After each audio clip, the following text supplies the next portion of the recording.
Keep the peace, and we won't have any problems. Greetings.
Get dressed.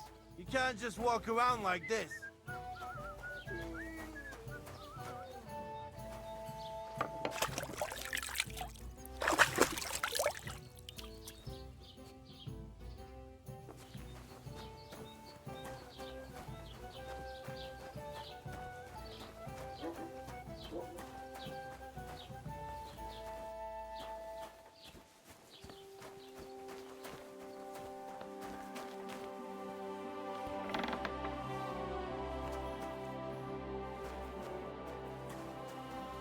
Isn't it a sin to walk around naked like that, friend? Show me your wares.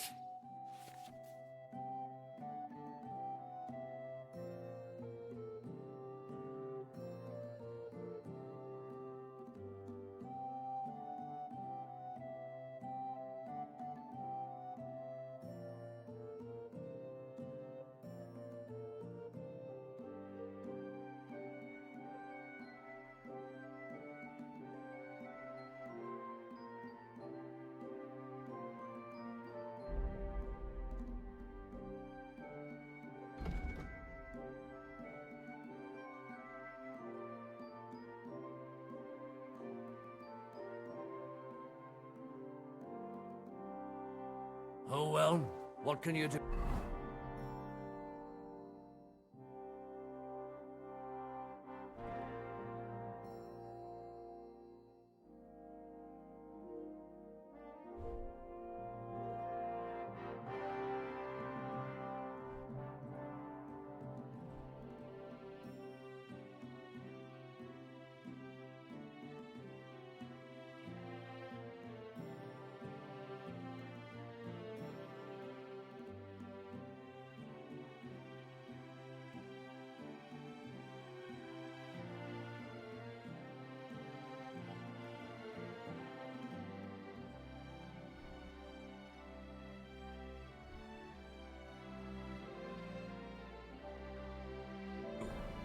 Farewell. What would you like? I'll have a look at the wares.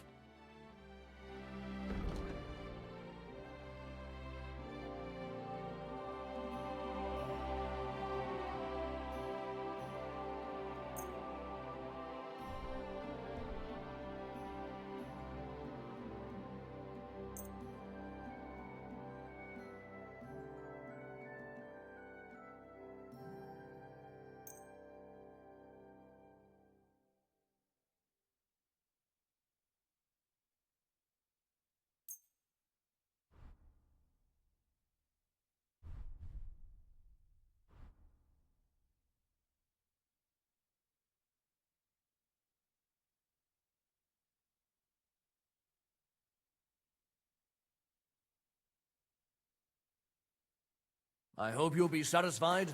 Take care.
What do you want, you yokel? But make it quick.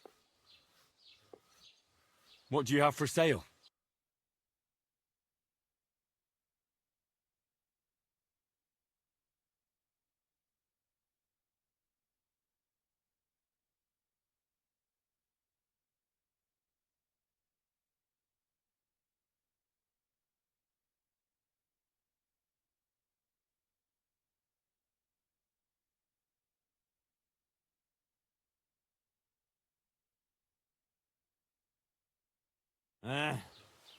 Maybe next time then.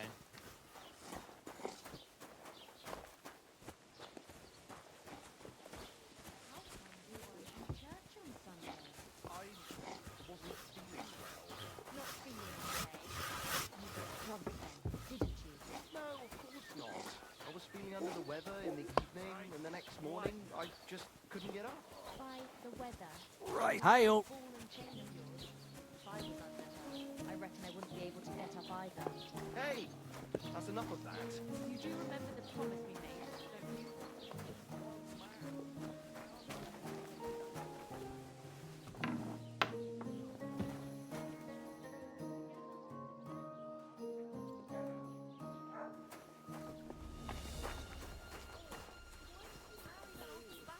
Anyways, we could have been together in this life too.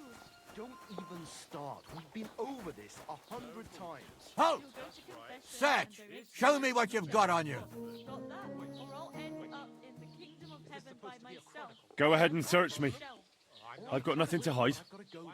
Ah, everything in order. Carry on. How about the kiss farewell? Are you serious?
Greetings to you.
Keep the peace, and we won't have any problems. You shouldn't be bothering us here.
Wie schade.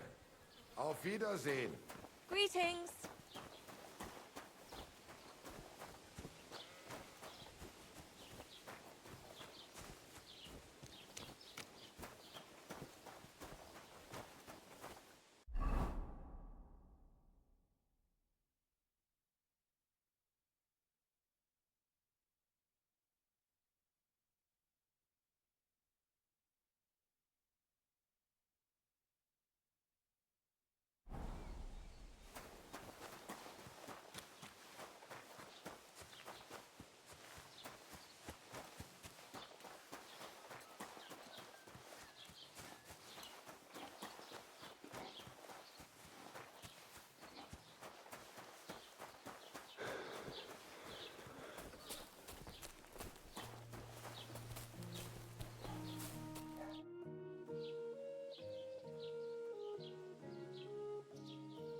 I'd like to report an ambush.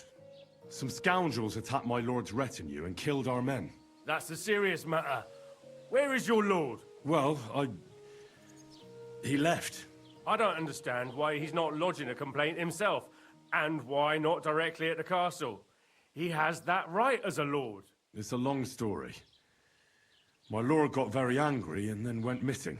Sorry, fella, but I'm not sure whether you're making it up or lying to me. But if you were telling the truth, why don't you bring your lord here and we can talk it all over calmly? I'm sorry, lad, but until then, I've got more important things to do.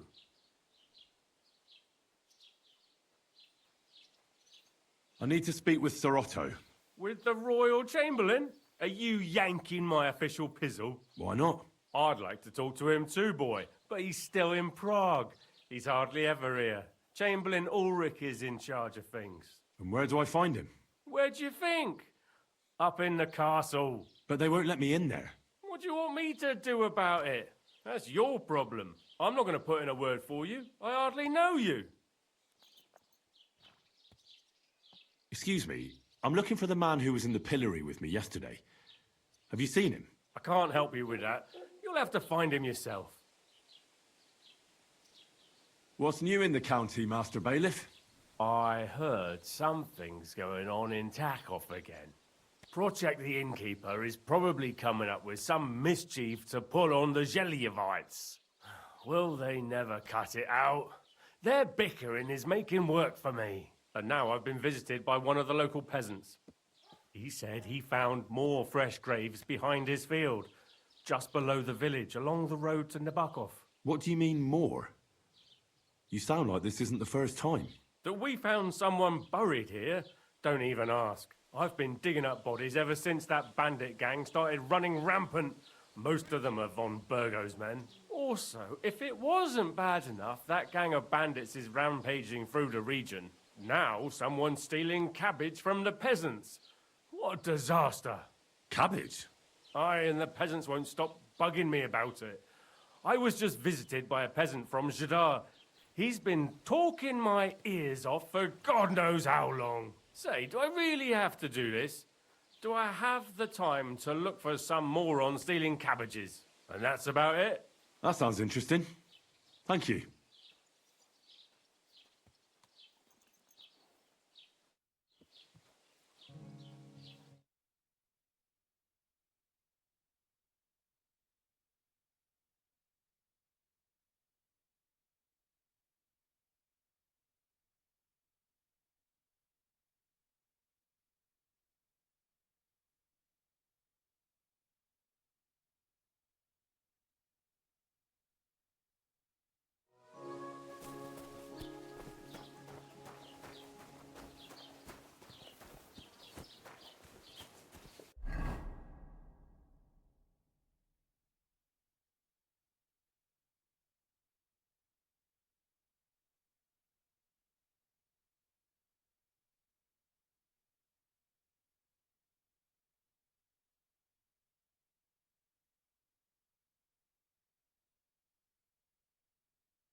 Jesus Christ be praised.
What happened to you? I'm in big trouble. How so? I lost a letter. A very important letter. I was supposed to deliver it to my master by tonight. What was in the letter? I have no idea what it said. For one thing, it was a secret, and for another, I can't read. But it was my master's beloved who sent it. That's why it was so important. Oh, so it could just as easily have been a lewd verse. I don't really care what was in it. The point is, I don't have it. Do you know where you might have lost it? I haven't the faintest idea. It must have slipped out somewhere along the way. Would you like me to help you look for it? There's no point now. I've been on the road for 2 days as it is.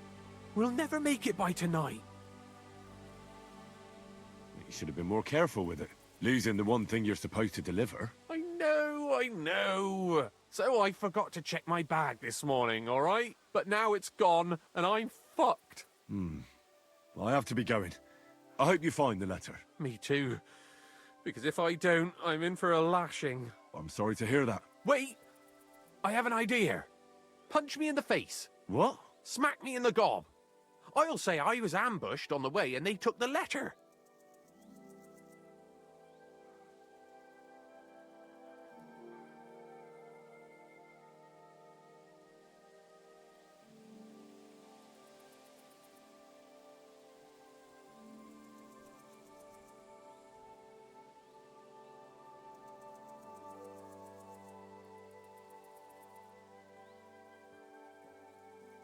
Are you sure? I'm sure. I'd rather take a couple of punches from you than a lashing from my master. I could tell you to stop when I've had enough. But he wouldn't. So you get why it's better for me to be slapped around by you, right? Very well then. Defend yourself. Or not. It's up to you. You ready? I am.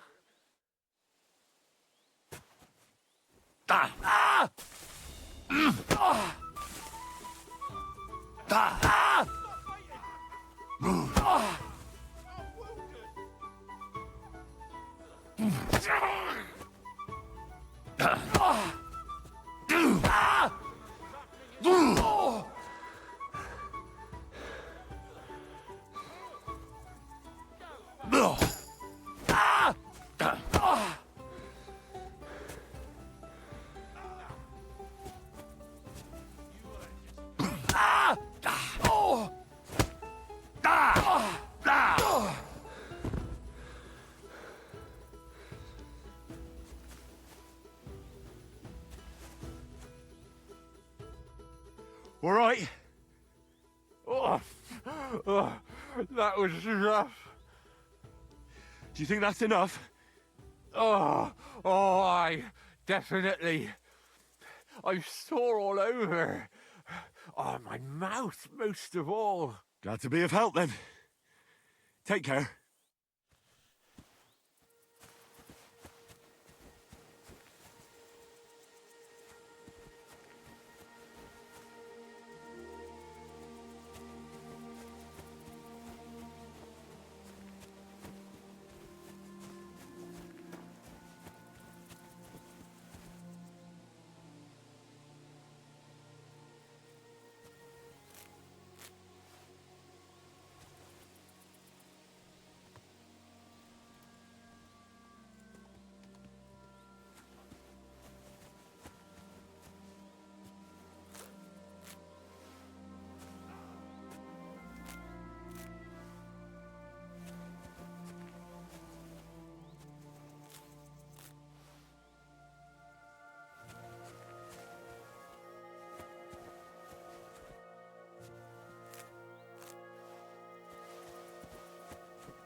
front you have. It's time you all heard the truth. We've survived drought. We've survived floods, plague and fires, and failed harvests. But now, we face a far greater catastrophe. You all know full well what I'm talking about. Cities!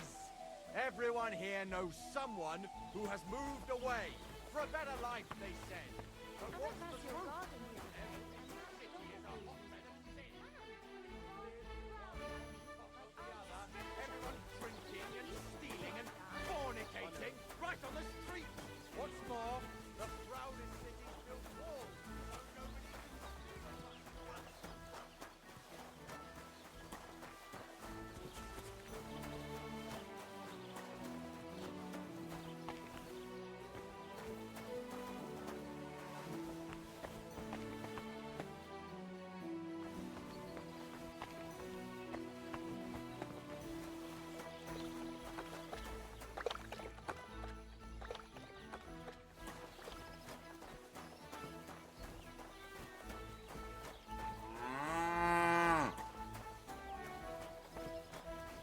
The Lord be with you.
God bless.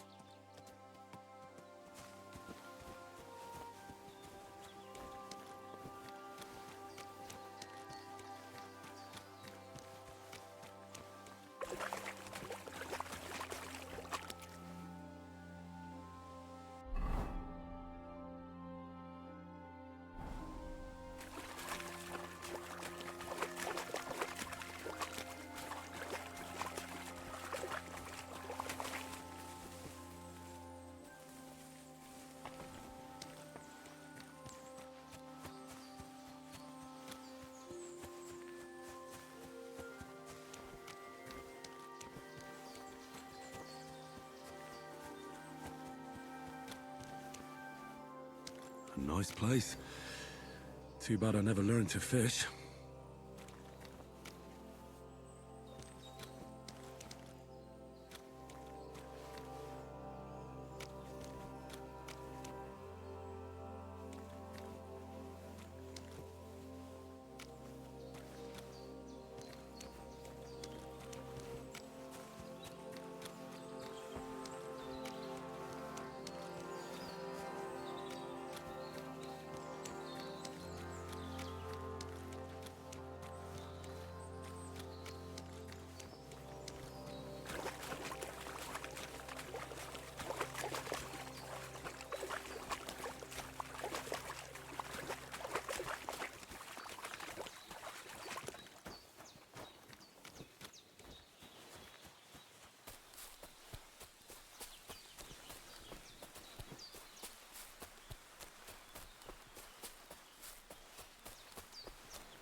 What the fuck is this supposed to be? Now you're going to get it!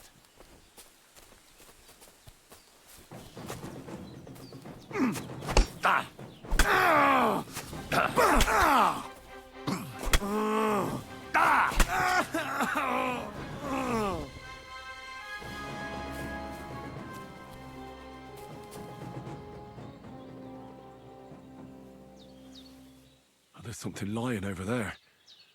I hope it's not Mutt.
Dead, and robbed of everything, just like Capon left him, and there's no trace of Mutt.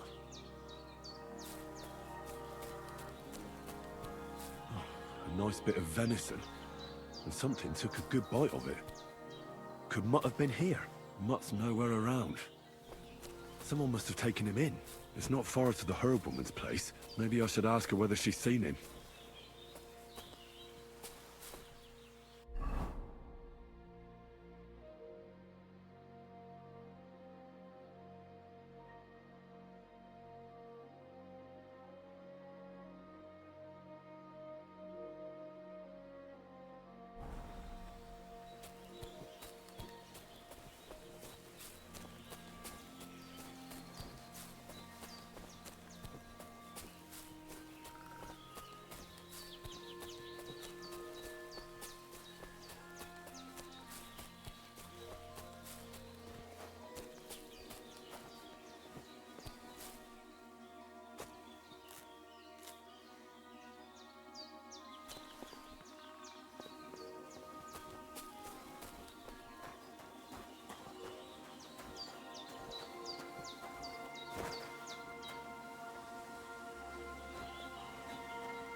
you help an old woman, young man?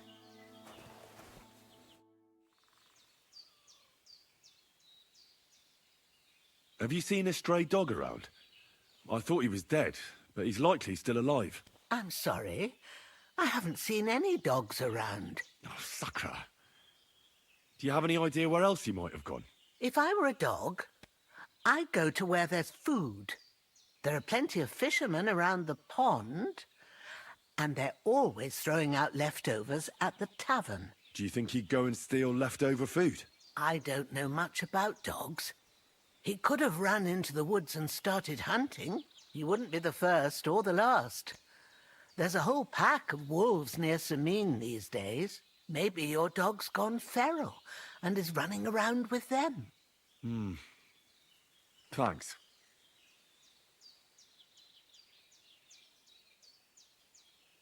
Has something happened? My daughter, Pavlena. Remember her? She was here when I was healing you two. I remember. What's wrong with her? She's missing. It's not like her to be wandering around like that. She goes to Troskovitz to sell baskets, but she knows I can't manage on my own, so she never stays away for long. These old eyes of mine can't see nothing much. Pavlena has to take care of me. She's a good girl, that lass of mine. I'm very worried about her. You understand? What if something's happened to her? God forbid. I can't look for her myself, but you could. I know I'm asking a lot of you, but I've no one else to turn to. All right, good wife. I'll try to find Pavlena for you. Thank you, Henry. If I was you, I'd ask in Troskovitz. That's where she was heading last time I saw her. And if she arrived, someone must have seen her. And you can look in the hut in her place in the loft. She keeps her things there. My old legs ain't up to climbing stairs, but you might find some clues there.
Pavlena. What have you left for me?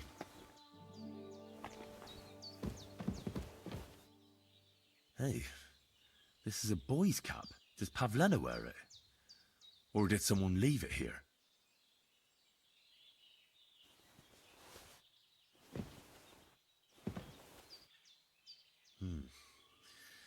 She's got unfinished work here.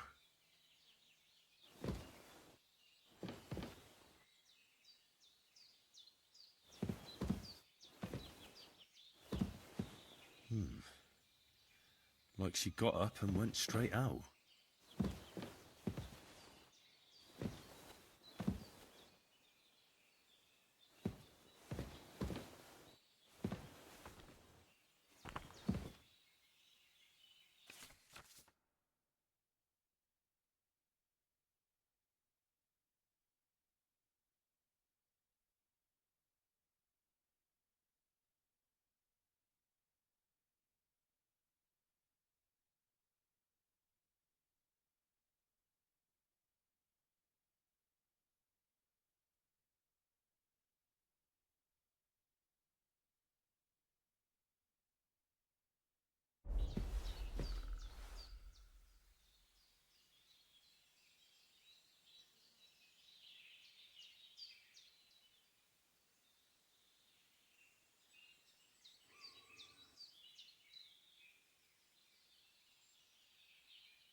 Damnation!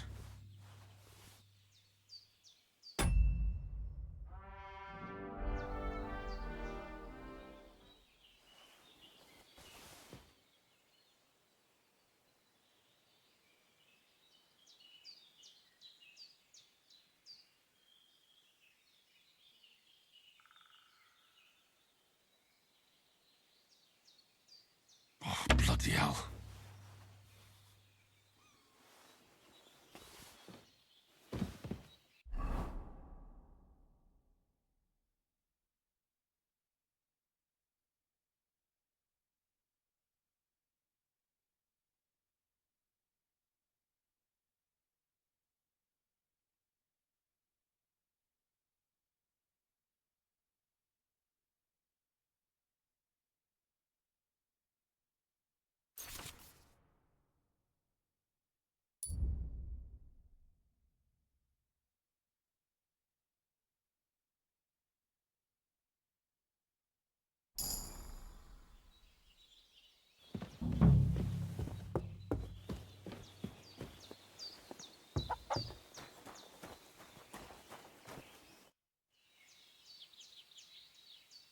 I had a look in Pavlena's place in the loft. And?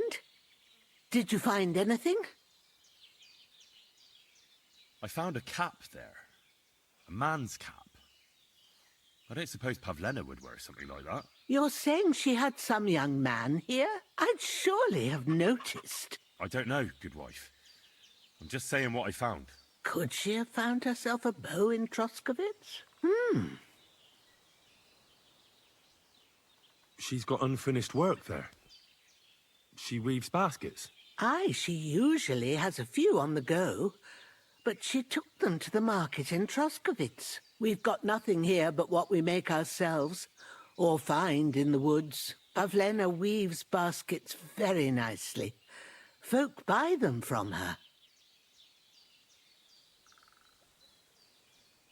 Take care, my friend.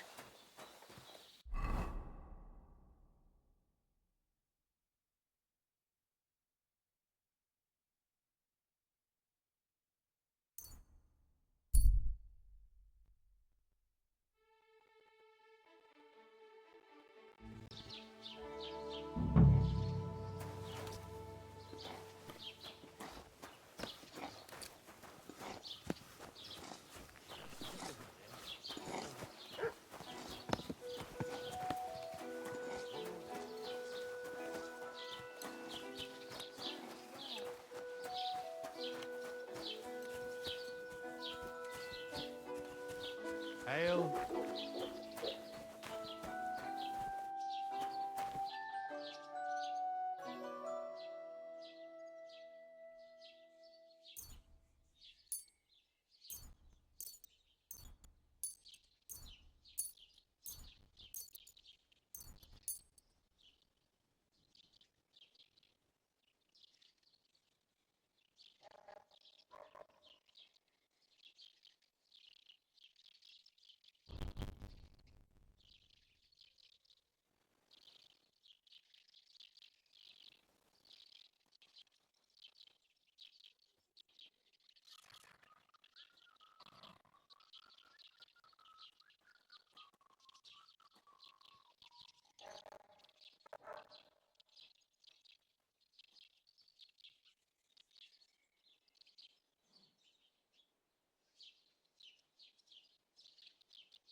Good day.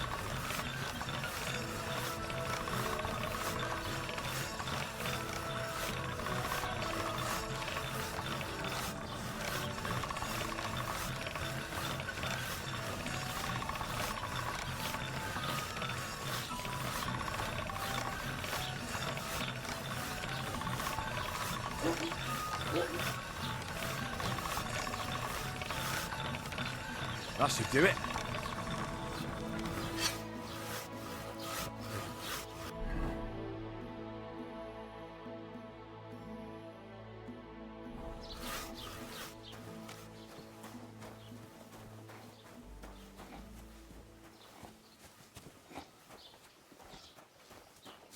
Keep the peace, and we won't have any problems.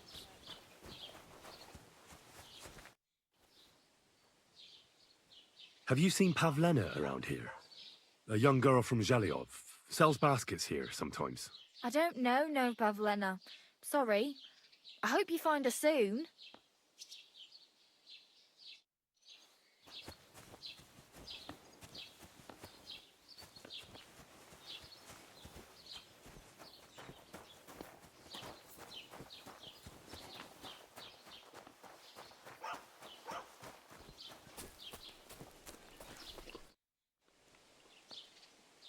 I'm looking for Pavlena, the daughter of Bozhena from Zhelyov. She comes here selling baskets and other items. Aye. I know her. Do you know if she's been here in the last few days, Master Bailiff? I'm a bit worried about her. I haven't seen her myself, but you can ask around the village. Try the houses along the road to Zhelyov. She'd have to pass that way. Has Pavlena got any friends here? Acquaintances? There's Roman, who brings us wood. Roman? Who's he? A woodcutter like his father. May he rest in peace. He lives just off the green. His hair is red like embers. You can't miss him. And Pavlena's on friendly terms with him? You could put it like that. Roman's pa wouldn't be too happy about his son being with an outsider like her. But all he can do now is look down and weep. Not that Roman ain't a decent lad. Honest and hard-working. It wouldn't surprise me if Pavlena left her ma to be with him. It's possible. I'll go and see Roman. Do that. Like I said, his house is near the edge of the village, close to the pond. Good day. Greetings to you too.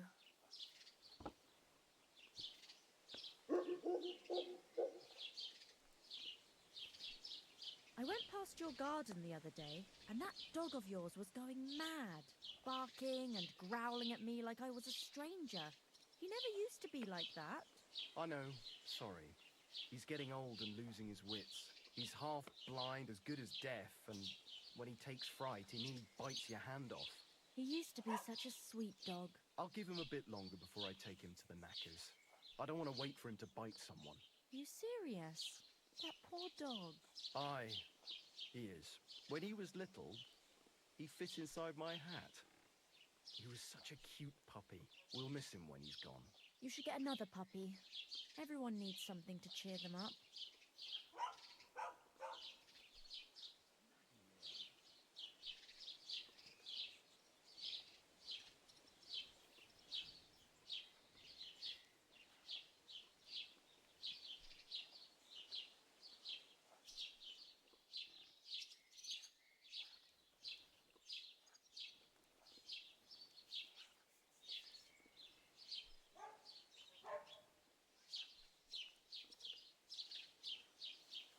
Do you think anyone here would want to hurt Pavlena? Troskovich is a decent village. You'd better watch your mouth.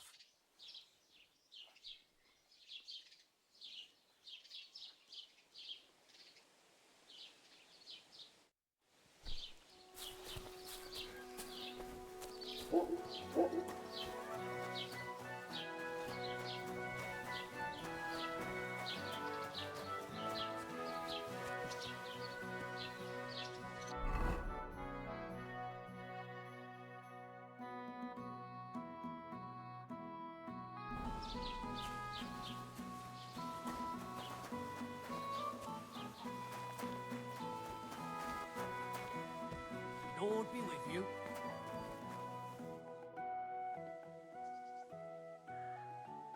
What do you have for sale?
Thank you, and take care.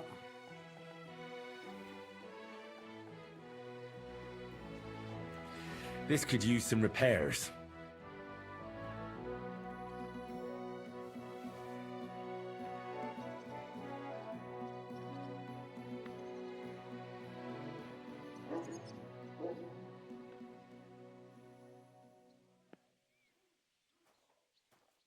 God bless.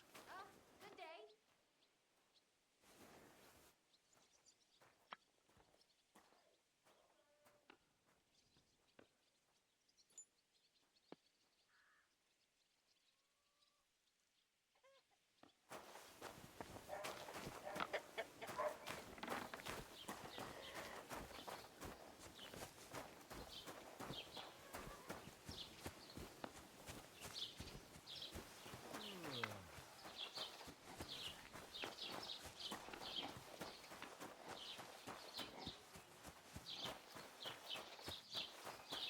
Greetings.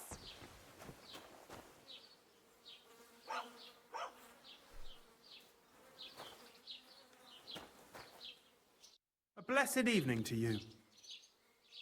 Have you seen a young girl selling baskets here? Her name is Pavlena. Is she pretty? If she was pretty, I'd have noticed for sure. So you haven't seen her? No. So either she wasn't here, or she's ugly. Take care.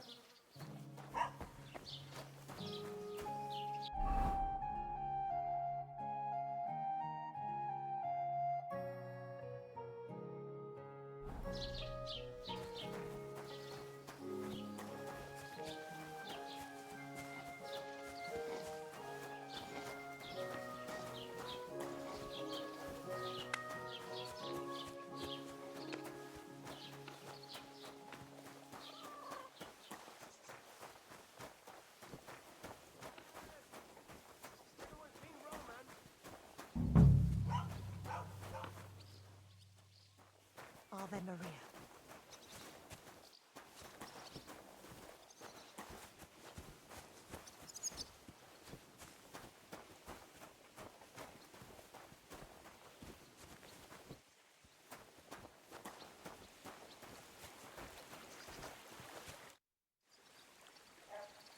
You're looking for Roman?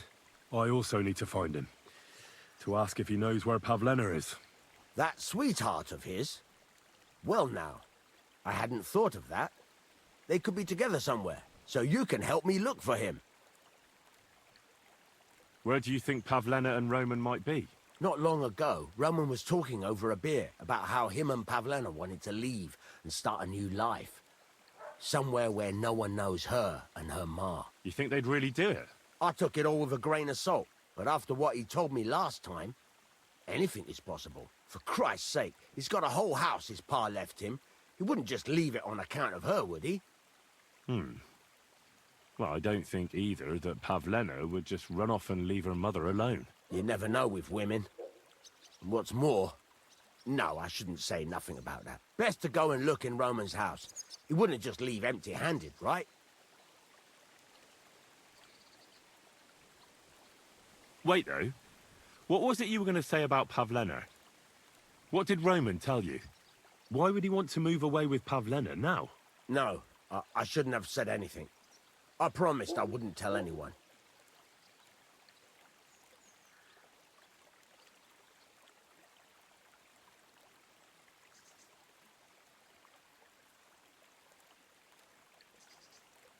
Listen, I really need to know about it. It might be important. Something could have happened to Pavlena, and any little thing could be a clue. Yeah, I suppose you're right. It ain't really a little thing. Well, it is, and it isn't. Pavlena is expecting a child. It's Roman's bastard. Really? And who else knows about it? Roman says he told only me. But who Pavlena might have told, I couldn't say. I don't reckon she's got many friends, though. Now I see why they wanted to leave together. Aye, that's just what I was thinking. We really should check out Roman's house. Then we'd know for sure. All right. Let's go and take a look at Roman's. Great. That is, you can go there. Hang on, you said you two were friends. Why would I go there alone? For one thing, I have to work, And besides, how would it look if anyone saw me breaking down his door? My reputation would be ruined, whereas you, no offense, you're a stranger. You don't have to worry about your good name, do you? But me, I'd lose my livelihood. How do I get into Roman's house? Through the door, of course. Only it's locked. I tried it. You'll have to figure something out. Well, I can do it. But you ought to give me something for insurance. I'm the one sticking my neck out here. Well, if I'm caught there, I'll need a few groschen to bribe the catchpoles, so I don't end up in the stocks. True enough. Here you are. This ought to do it. After you search the place, come back and let me know what you found. I'll be around here somewhere.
Nobody home.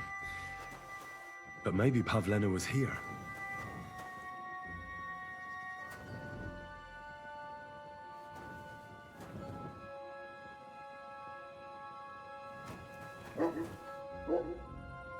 It's set for 2.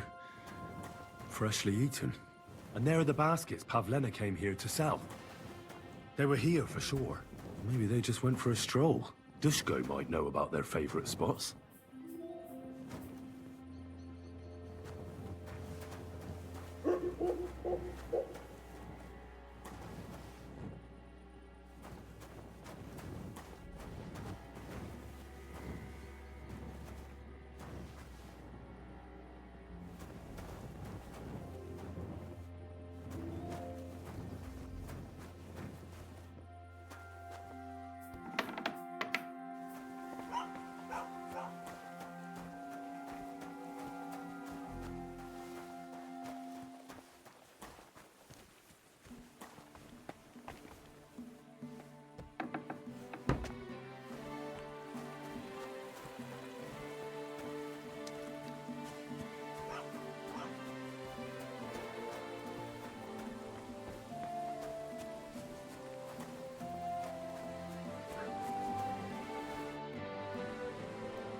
I searched Roman's house. And what did you find?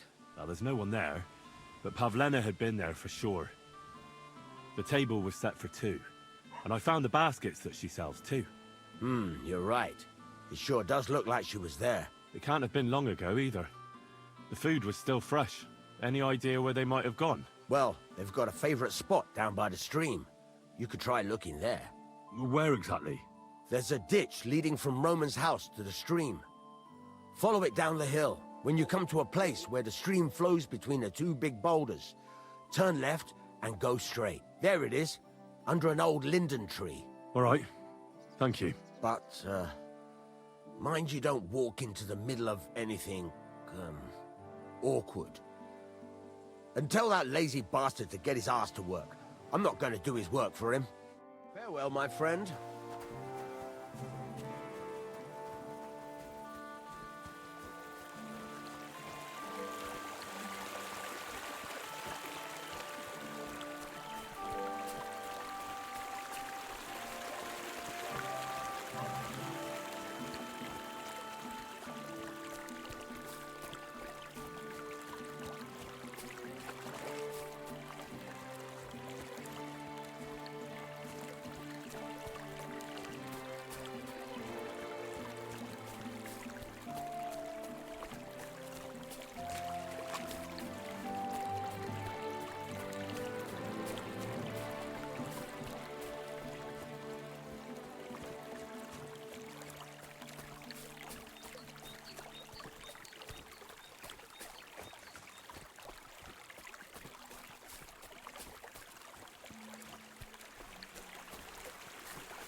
Jesus. This must be Roman. Someone buried him here. Mother of God. Oh, and the body's been munched on by a pig. I should try and find out who's herding those pigs. Maybe they saw something. Ladybird, you stupid swine. Ladybird! Praise God. I found a stray pig. That's great. I lost a sow somewhere. Where is she? Not so fast.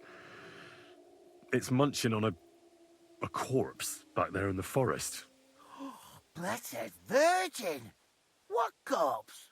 My guess is it's Roman, a local woodcutter. By all that's holy! I saw him going towards the woods with his girl, and now you tell me he's dead. Surely she didn't kill him. Oh, Christ, I think I'm gonna throw up.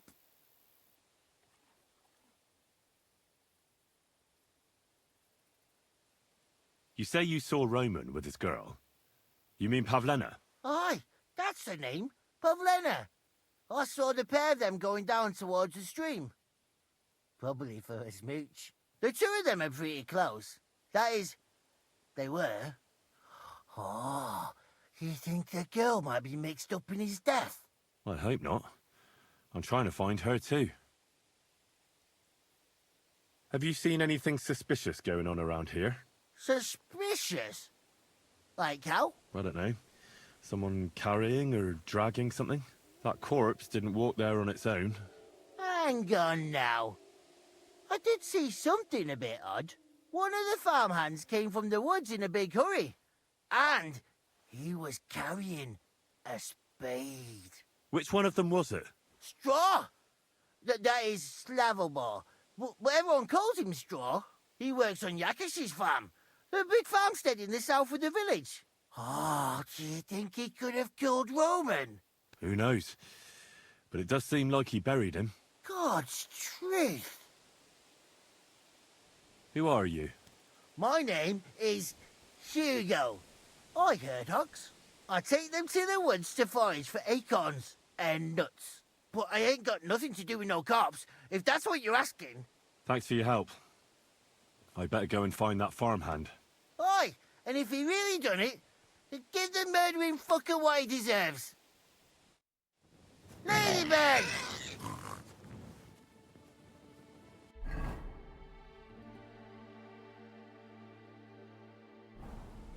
Ladybird! You stupid swine! Ladybird! Come on!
What are you doing here at night?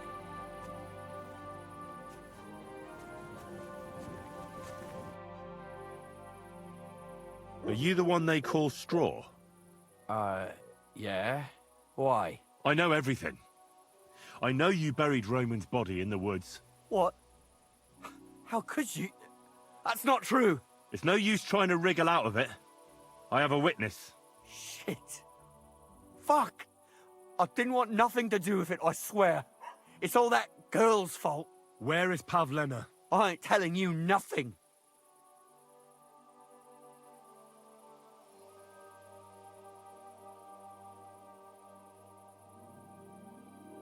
Listen, if you tell me everything that happened, it'll go easier for you.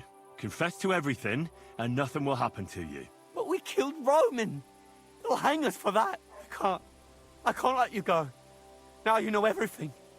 Go to hell! Ha!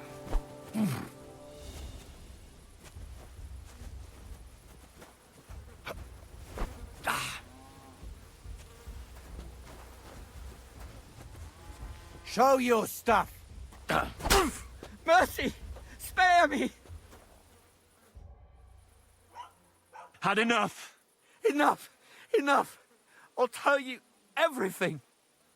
We didn't want it to end like this, I swear. I'll tell you everything. Speak up! Well, it all began in the tavern. We were boozing with Yakish. He don't go to the tavern much, but when he does, me and my brother go along too. Even though we're just his hired farmhands, he buys us wine. Yeah? Go on. When Yakish got drunk, he started remembering that day when his wife and son died. It happened during childbirth. And to this day, Yakish blames Bozhina, the herb woman, for it. She was the midwife. I don't know if it was really her fault, but anyway, the boy died and she didn't baptize him, even though she had every right to do it. The little fella died unchristened, so his soul is damned for all eternity. That's not right.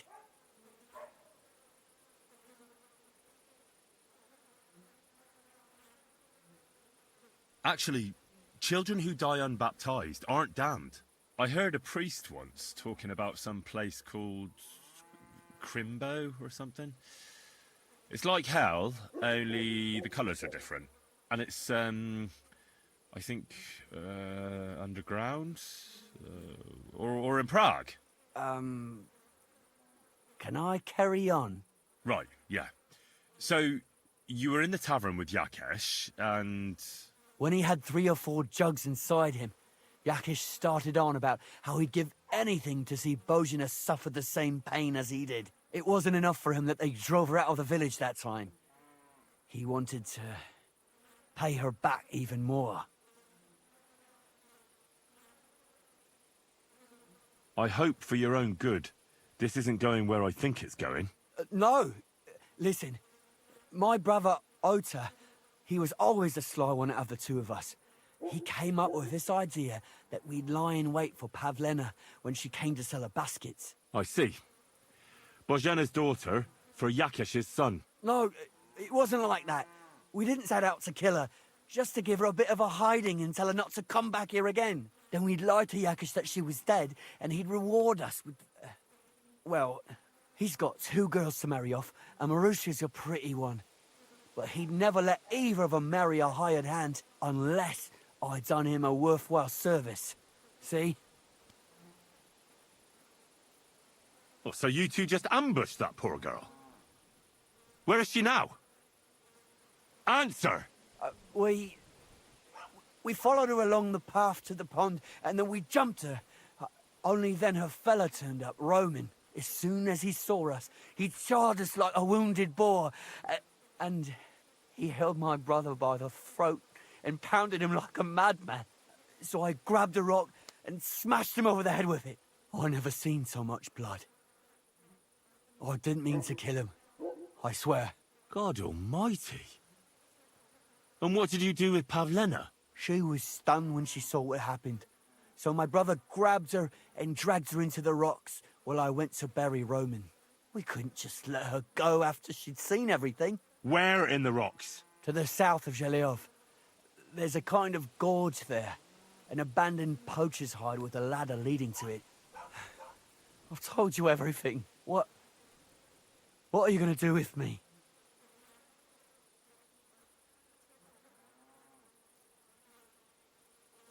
Both of you should be tried justly for what you did. I'll take you to the bailiff and leave the rest to him. Kurva, I really didn't want it to end like this. I brought you Slavobor. They call him Straw, from Yakesh's farm. He and his brother attacked Pavlena and killed Roman. Then Straw buried him in the woods. For the love of God, Straw! Is this true? We didn't mean to kill anyone. We just wanted to give Pavlena a scare, and Roman went for us.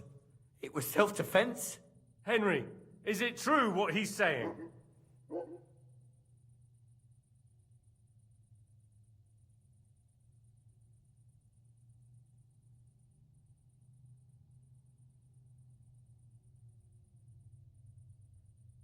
Straw's not telling the whole truth. He and his brother attacked Pavlena, thinking they could get something out of him. I might have known. We'll keep Straw under lock and key until I decide what to do with him. Thanks for bringing him in, Henry. Roman was an honest Christian. It's a great shame.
Did you lose something here in the daytime? Or what are you looking for here? I hope you're not following me.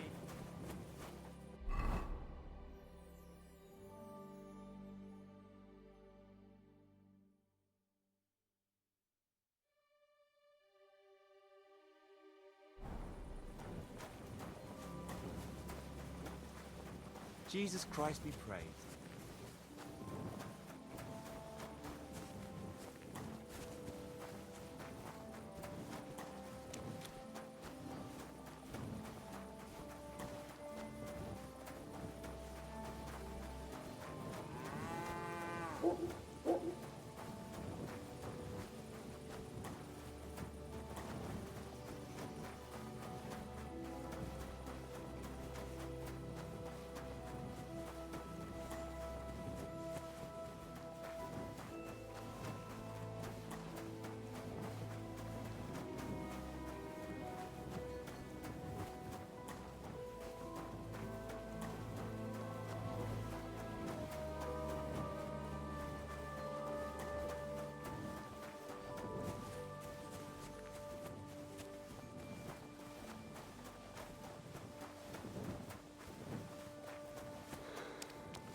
Ladybird! You stupid swine!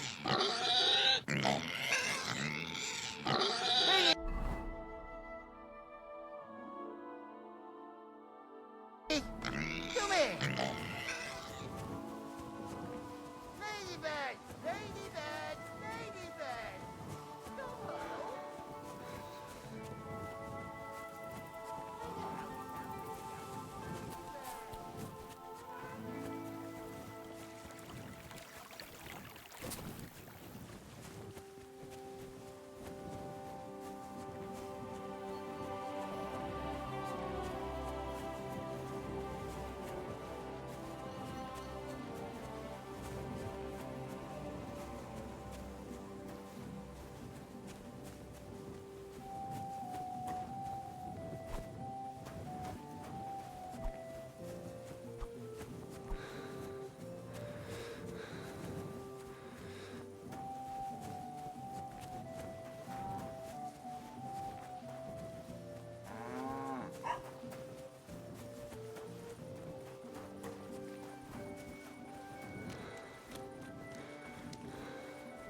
What are you doing here at night?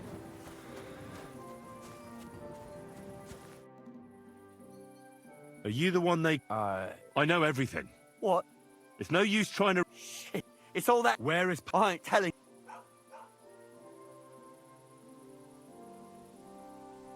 Don't try any charades with me.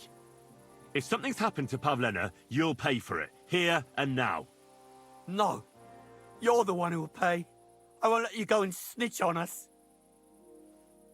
Go to hell!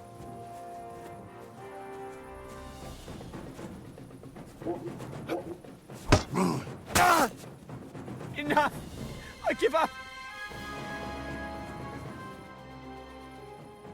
Had enough! Enough! We didn't... Speak up! Well, he don't go to the... Yeah? When Yakish it happened, I don't know. The little fella, that's not right.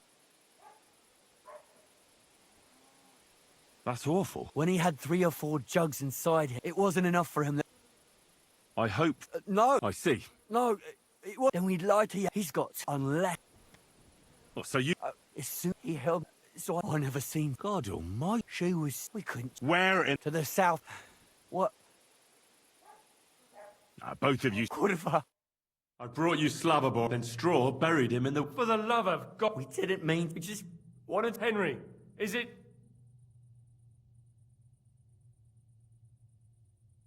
Straw's not... We'll keep. Thanks for bringing.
Excuse me.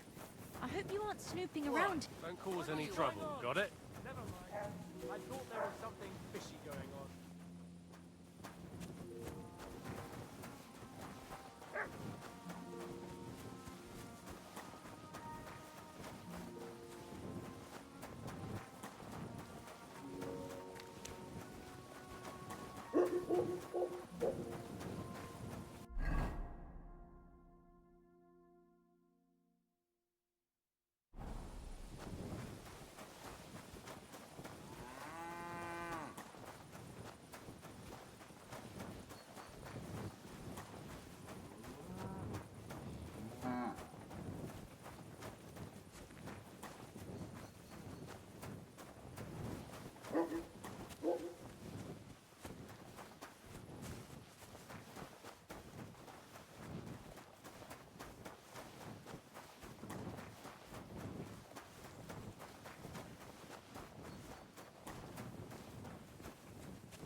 Stop there! Don't come any closer or put that weapon away. If you don't put it down, I'll kill her. Don't move, you horse son. Who the fuck are you?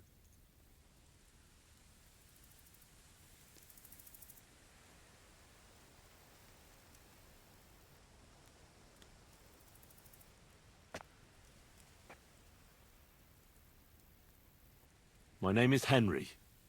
I'm from Skalitz. And what the fuck do you want here, Henry of Skalitz? Who sent you?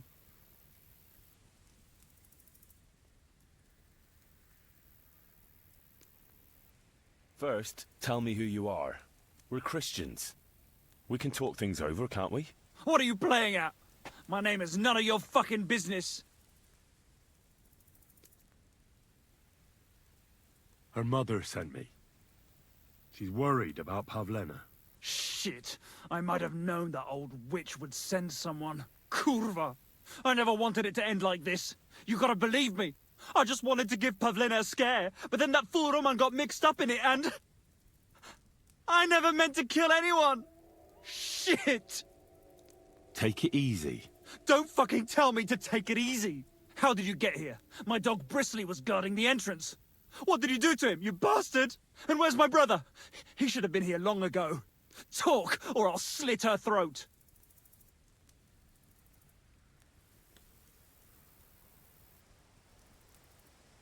Listen, you have to let Pavlena go. She's pregnant. She's expecting Roman's child. What?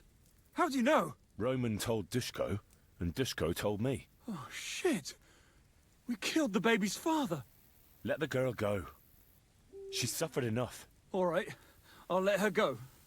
But on one condition. You'll let me walk away. Will you promise that? You have my word. Just set her free. All right. All right. All right. Just take it easy. You swine! I'm letting her go. Die! Look! Die! Die! That's for Roman! You bastard!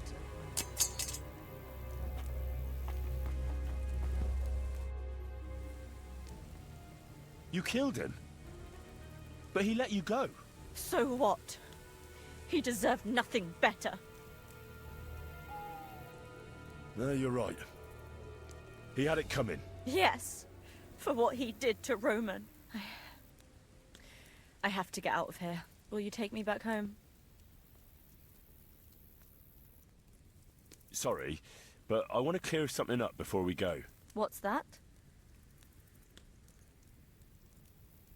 Are you alright? You're not hurt? No, I'm fine. Just a few scratches. It's nothing.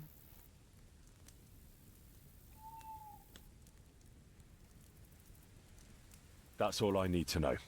So, can we please go now? We can go. I'll go with you. Good.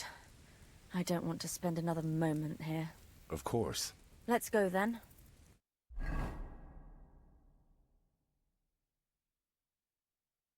Here we are. Pavlena's fine. Pavlena, let me look. Are you all right? I'm fine, Ma. They, They abducted her. God almighty. Who would do such a thing? They were hired hands from Troskovitz. And did they do anything to you? No, they just tied me up. But they were Yakesh's hands. They would have killed me. Yakesh? I might have known he wouldn't leave us in peace. Hasn't he hurt us enough already? Isn't it enough that we have to live here because of him? Ma. I knew it would come to this. Henry, I need one last service from you. I'd be glad to help. Yakesh is to blame for everything. For us being driven out, for Pavlena being abducted. And for everything else. Everything leads back to him and his old hatred. We'll never have peace as long as he's alive. What are you trying to say? I want you to kill him. What? Are you serious? Yes. It's either him or us.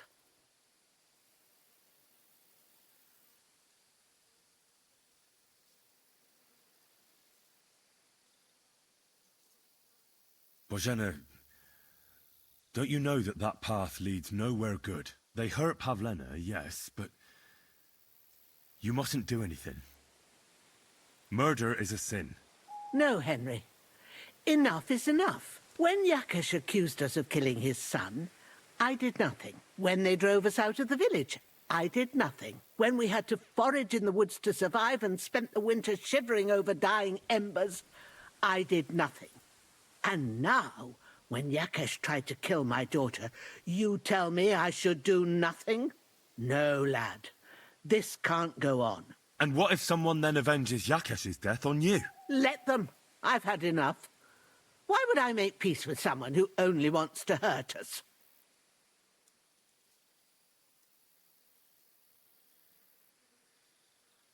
I don't know. There's just been enough death already. When is it going to end? It'll end with Yakesh's death. There's no other way. If you think you can convince Yakesh, go ahead and try. But I can tell you now it'll come to nothing.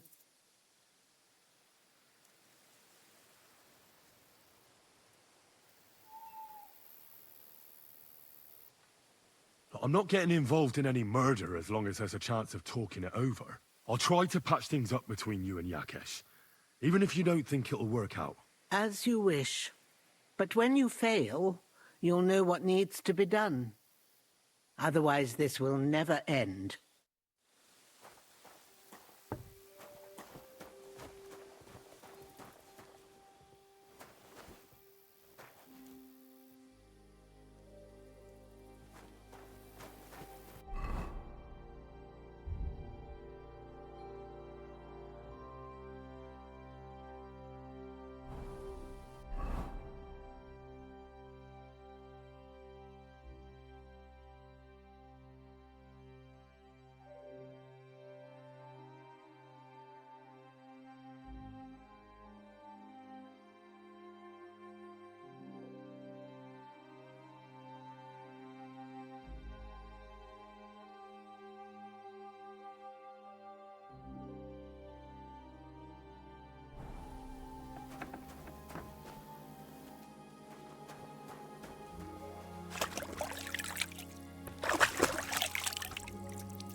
About time. I'm glad you came. I was starting to think I was in the wrong place. Greetings. What's going on? What do you mean, what? I'm waiting for you. I have news from you know who. You got me confused with someone else. Oh, yeah? Aha. Then give me everything you've got. Now you're gonna get it!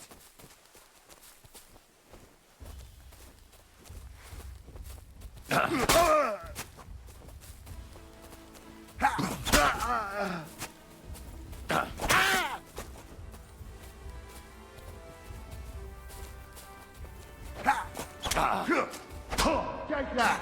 I'll rip your arse open! Nice strike!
Lord be with you.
don't cause any trouble, got it?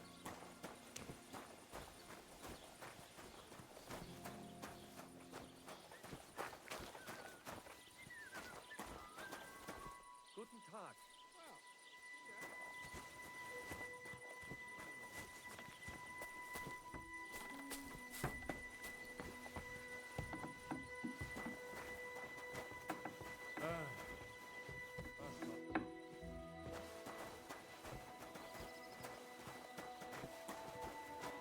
Look out!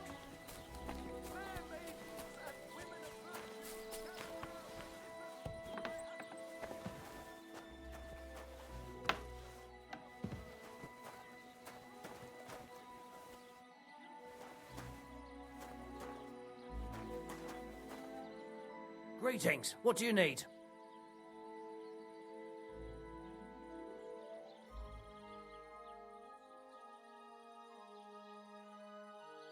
My dog got lost not far from here. Did you see him by any chance? I haven't seen any dogs round here for a while, but I hear there's wolves in the forest causing problems. Just the other day, a shepherd boy from Kopanina complained that his sheep were being eaten by the flea-ridden beasts. Where can I find this shepherd? Siegfried? He has a hut at Kopanina. It's just below the castle, on the back slope of the hill. And you haven't heard anything else about wild dogs? Here, in the tavern? No, but there was a fella here who gets by doing a bit of poaching. He said once he was hunting when, right in front of him, a large pack attacked a deer. A mix of wolves and dogs, he said.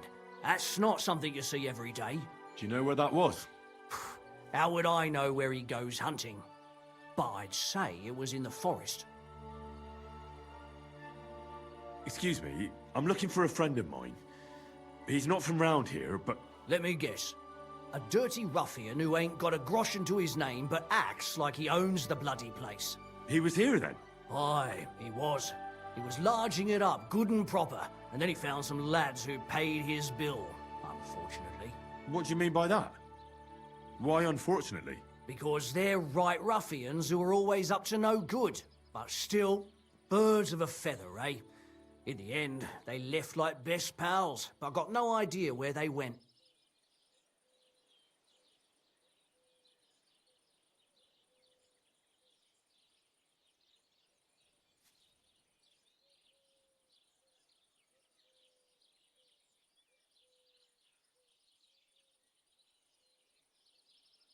What's going on around here, innkeeper? Vostatek, Lord von Berghoff's huntsman, is a regular here. He might have some work for you. He's got a cottage near Vidlark Pond. So if you know your way round the woods, you could go and offer him your help. But I hope he hasn't started drinking somewhere else. He's my best customer. One more thing. You're not going to believe this, but 2 local lads claim they found a water goblin's treasure. And what did they find there? Are you sure they didn't make it up? I thought so too at first. They're foolish lads, so I wouldn't be surprised. But then they ordered wine and paid with silver. Their purse was jingling with groschen. Would you happen to know where I could find these lads? They often swim at the other side of the Rock Tower Pond. There's a pier there by the dam. That's their spot. You have a water goblin here? It would be a wonder if we didn't, with all the ponds around. He's got a hut nearby. If you follow the right bank of the Rock Tower Pond, you'll find it hidden in the reeds. Any other news? Recently, a bunch of charcoal burners who have their kilns on the hill above the Kerchak Pond came here to have a beer. I started talking to them and they told me they almost didn't make it. Why?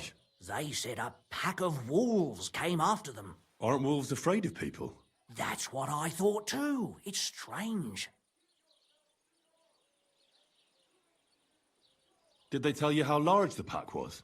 They mentioned 3 wolves, but God knows if that's all of them. Did they tell you where it happened? In a gorge above the Rock Tower Pond. They noticed the wolves watching them from the rocks. If you climb up those rocks, you'll be able to see the whole pond from there. Do you have any more news? By the way, we've put together this wee fight club here. Would you like to try it? That sounds good. What's it about? It actually came about by chance when the miller Crazel and me bet on who has the stronger hired hands. Then other blokes from the village joined in, and it's become somewhat of a tradition. By the way, old Olbram from Zheleoth keeps complaining about the Tuckovites. If you go and see him, I'm sure he'll tell you more about it. But, well, he takes a bit of getting used to, though. Oh? What do you mean? You'll see. I mean, here, and that's pretty much everything. Thanks, innkeeper. That sounds interesting. Farewell.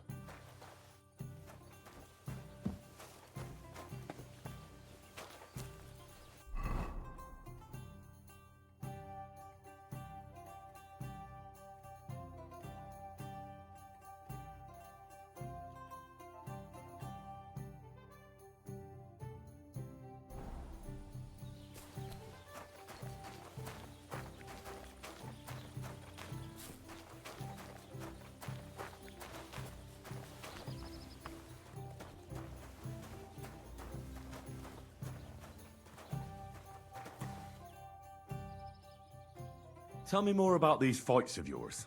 It's really quite simple. You bet some money and fight against 3 blokes in turn. Our first fighter is Hans, a local musician.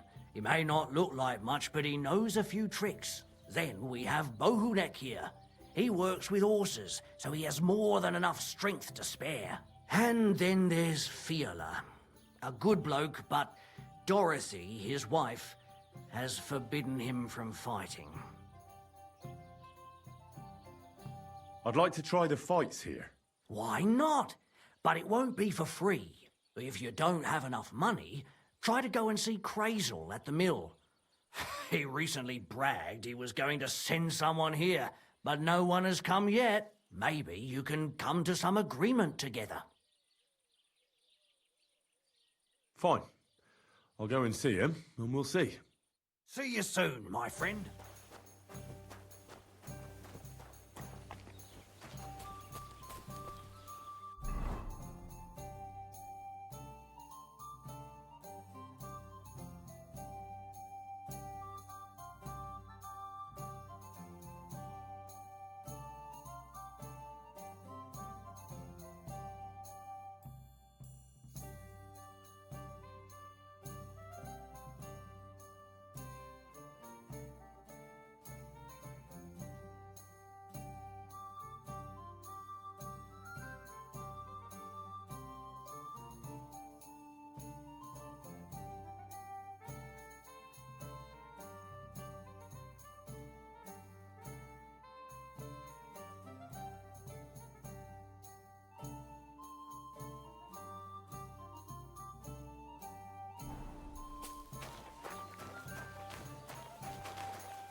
I feel quite hungry.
I need something to eat.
Someone's wagon tipped over here. His things are now floating in the pond.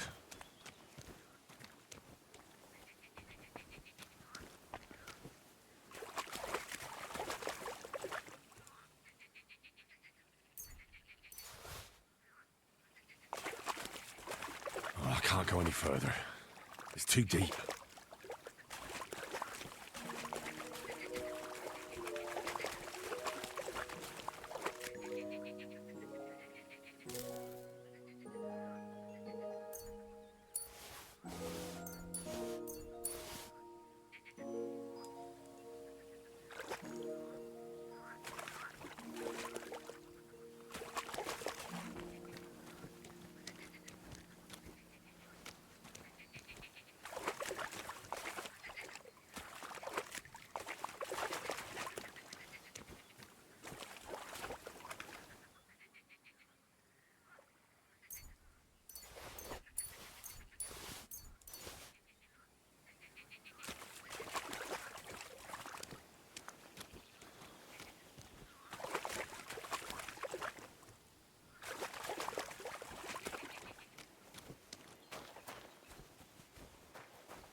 Praise God.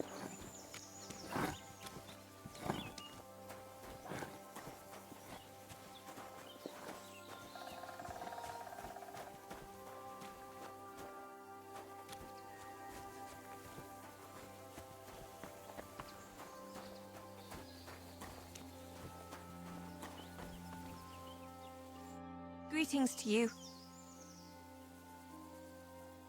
What do you have for sale?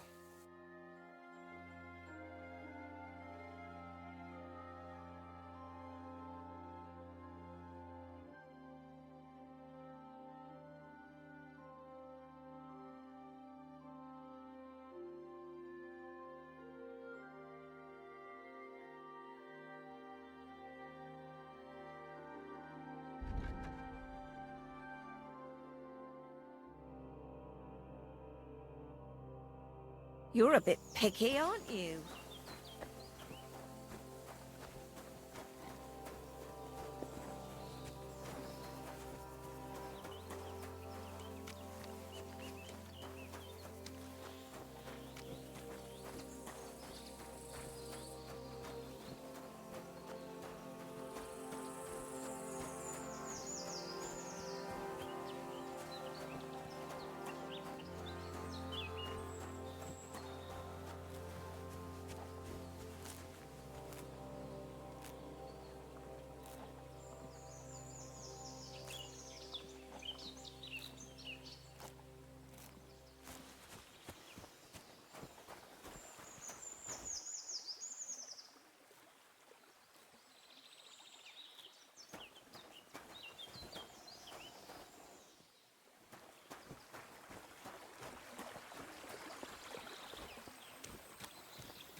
Greetings.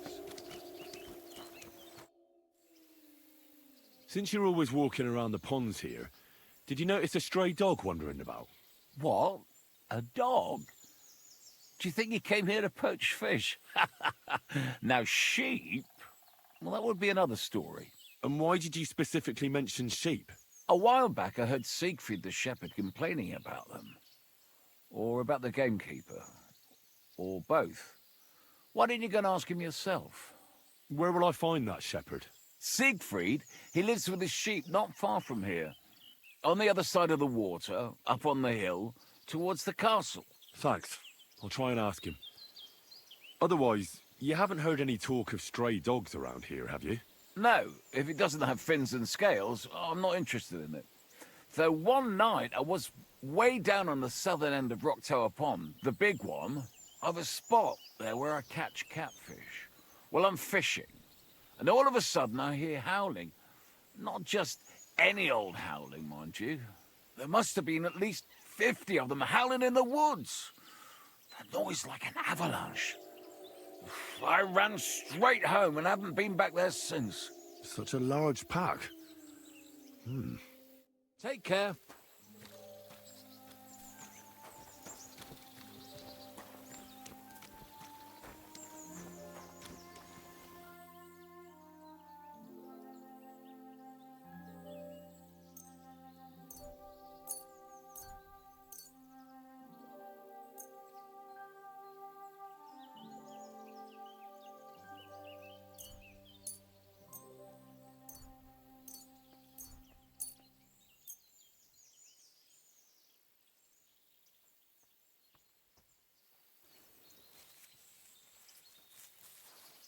Greetings to you.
I'll be with you.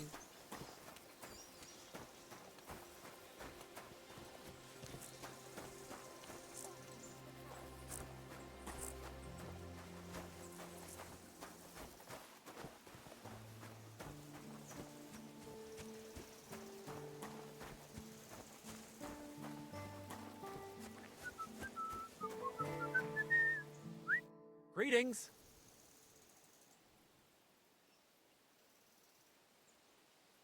I heard you could teach me something. Sure, why not?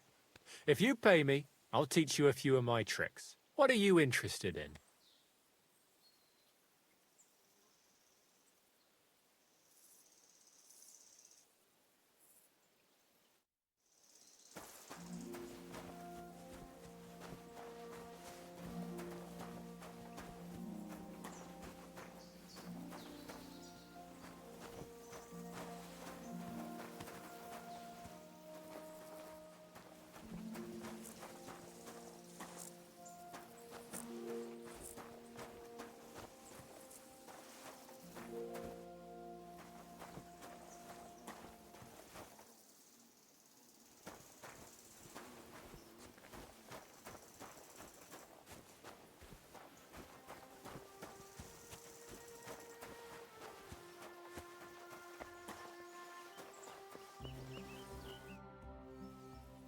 What happened? You look worried. My husband Vostatek left to go hunting and hasn't come back. I'm worried that something happened to him. He's von Burgo's lead huntsman, and the forest is full of poachers these days. Maybe he just got caught up somewhere. Not a chance. We're invited to young Lord Semin's wedding. He wouldn't dare miss that by wandering around the woods for so long. What would Lord Semin think if we didn't show up? It would be a disgrace. He sometimes loses track of time out in the woods, but I've got a really bad feeling about it this time. One time, Vostatek didn't come home for 4 days after his horse broke its leg in the woods. I had a feeling right away that something bad had happened. And I have that same feeling now. Do you reckon you could help me? Do you know where he might be? Where's his hunting ground? In all the forests here around Vidlak Pond. He didn't tell me exactly where he was going, but maybe Vitek knows. Vitek? Our son. Does that happen often? That he gets lost in the woods? He disappears for a while from time to time when he gets orders from Lord von Burgo. And besides that, well... What is it? You can tell me. He drinks a bit sometimes. Then everything takes him longer. His job isn't easy, so I understand when he does, and I don't get upset with him. I understand. But maybe you're right, and it really is something else this time. Exactly. So your husband got lost when he was out hunting, and you want me to go and find him? I'd go myself, but Vostatek doesn't want me going to the woods on my own. He says it's dangerous. But you look like a fearless lad, and I'll be sure to reward you for your efforts. All right. I'll bring Vostatek back to you. Thank you.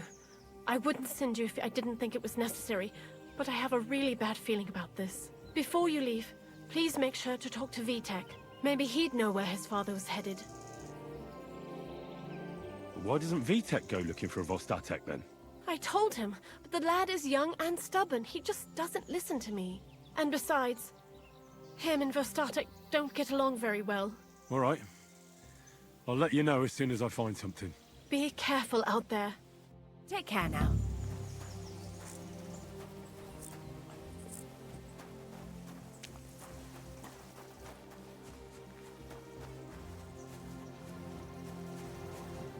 What do you want, you yokel? But make it quick. I'm looking for your father. Did he mention where he was headed? Ma talked you into it, didn't she? I'd be willing to bet he just got wasted as usual. He's nothing but a drunkard. It's no secret.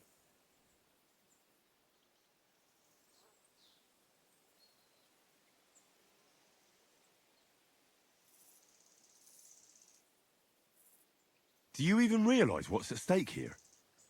The woods are a dangerous place. Do you really want something to happen to him? Your mother would be a widow, and you'd be an orphan. Who'd take care of you then? As soon as Lord von Berghoff found a new huntsman, he'd have him move into your cottage, and you'd have to leave. Or do you have a sack full of groschen stashed away somewhere? So you could go and buy a new house in Prague? Kurva, all right, shut up already. I'm not stupid. Father may be a drunken bastard, and living with him is a chore. But Mother still loves him. I'll help you, but only for our sake. Where did he go? Tell me. The last thing he said was he found a dead deer near the pond, and he wanted to go and see if there were any wolves about. So I'd go down below the cottage, walk along the shore, and then turn north into the old forest. If he didn't get boozed up and forget, that is. Wouldn't be the first time. Shouldn't you be looking for your father? You can come with me. Ha! Forget about it. I'm sure it'll end with you dragging his drunken arse home anyway, and I'd rather avoid that. Be that as it may, I'm going out to look for him. No need to rush. At least it would give him time to sleep it off and come home on his own.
You shouldn't be walking around by yourself.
Huh?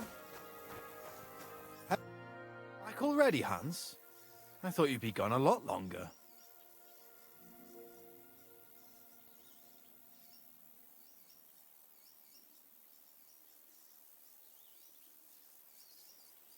Do we know each other? Of course. It's me, Joachim. We met in Kuttenberg. We had that row about who had the right to a better pitch at the market. We nearly crossed swords at the cattle market in the morning. But come evening, we were getting boozed up together at the hangman's halter. You more than me, I reckon, seeing as you don't remember. Where is it exactly I'm supposed to be coming back from? You said you were off to Germany to sell your wares. I gave you some trinkets to see if you have any luck hawking them for me there. Didn't you go in the end?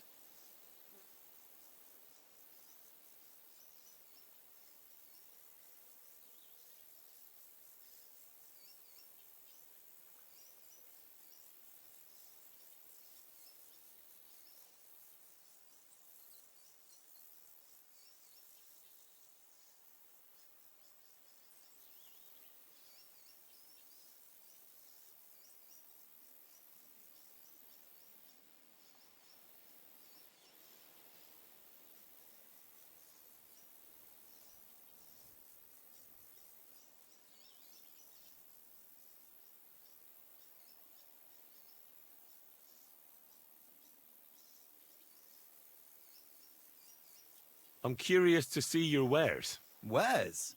Trinkets and baubles, more like. But something might catch your eye.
God bless you.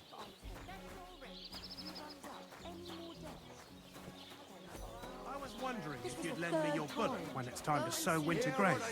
I need some brew too, you know. What if you lent me the bullock on the Lord's Day? You're not going to plough on Sunday, are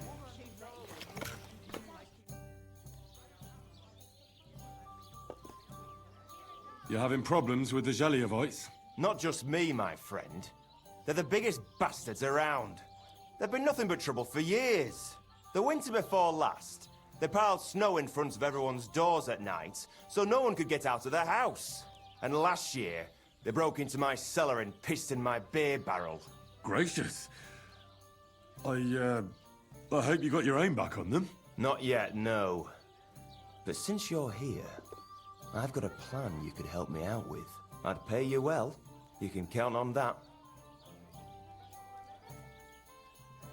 What exactly would you like me to do? Don't worry. I won't make you do any shoveling or pissing anything. But I'll tell you exactly what I have in mind, only after you promise to help me. I'd hate to reveal my plan, only for you to go off and tell the Zhelyevites right away. All right. I'll help you. Listen up then. Old Olbram, the owner of the biggest plot of land in Zhelyov, has this beautiful bull. White as snow he is. The finest animal far and wide. Obviously, he's very proud of it. Very protective too. Now you, will give his beautiful snow-white bull a nice new coat of paint. Olbram is going to lose his mind. Simple, right? Painting a bull, eh? That sounds like fun. Right. We just have to work out a few details. First, we have to get some paint. I don't reckon we'll be able to get any here in the village, but you can try and ask Bartoszek, the tailor in Trotskovitz. I hear he dyes his own fabric. And after that, we'll have to make sure the bull stays still while you're painting it. Try asking Radovan, the local blacksmith. I hear he can make some kind of sleeping potion. If you pour it in the bull's water trough, I'm sure it'll do the trick. But watch out. That beast is enormous. You'd better put at least 3 doses of the potion in there. All right then. Olbram's bull will be getting a new coat of paint.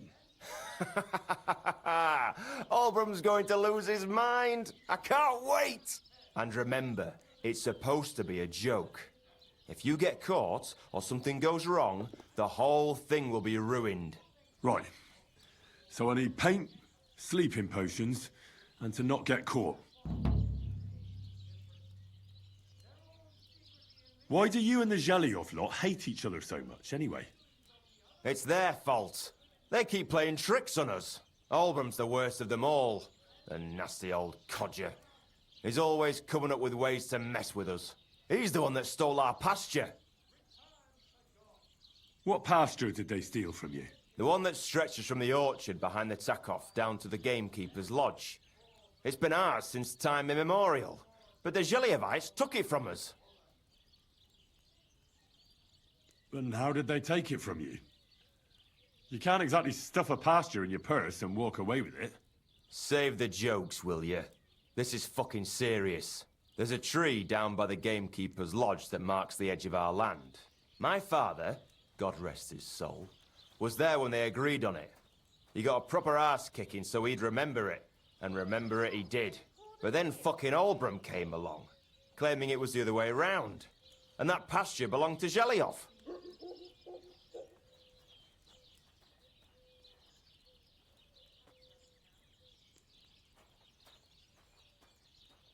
Well, can't you all just reach some kind of agreement?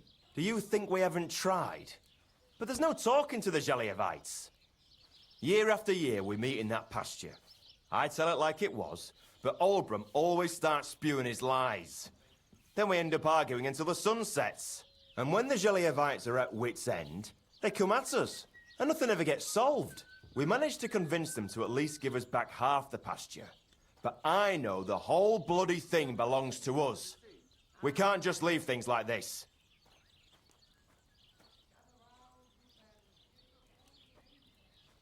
Show me your wares.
Thank you, and a good day to you, friend.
God grant you health.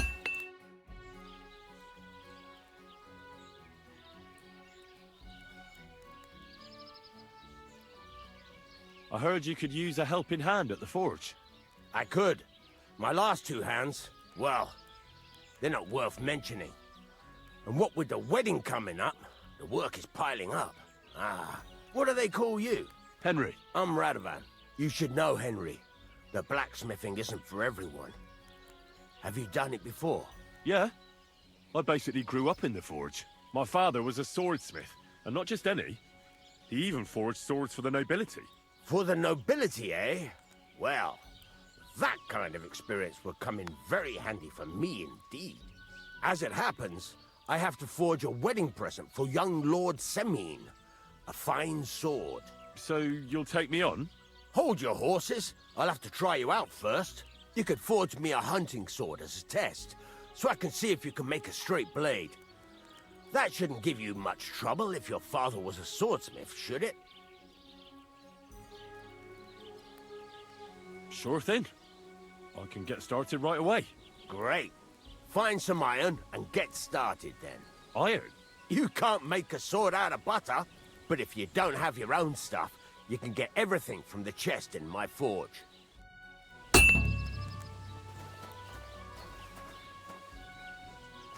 Go over to the anvil and let's get started.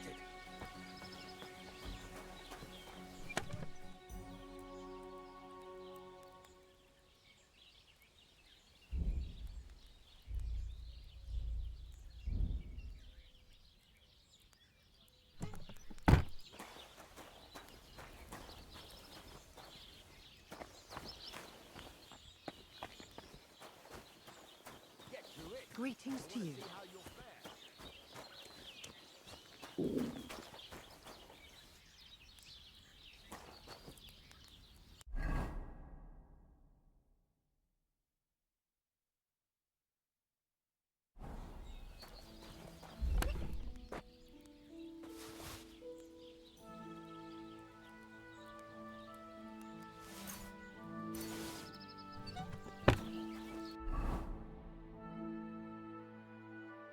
Furnace is cold now. Give it a practice try. Some things, like swords, are too long to fit in the fire. You have to heat it up. Try poking it around for a bit.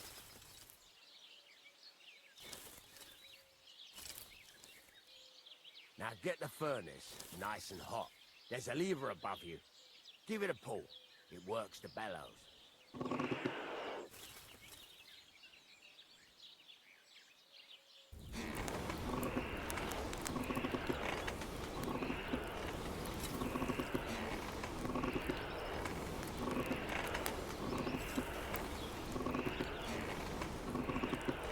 can tell the temperature by the color. You won't be able to tell if there's any fire. You have to take it out from time to time and take a look. Try it out. See? That's exactly the straw color we want. You've got talent, lad. Now heat up the whole thing. The whole thing is heated up now, so come over to the anvil. Try moving the sword along the anvil so you can get the hang of it.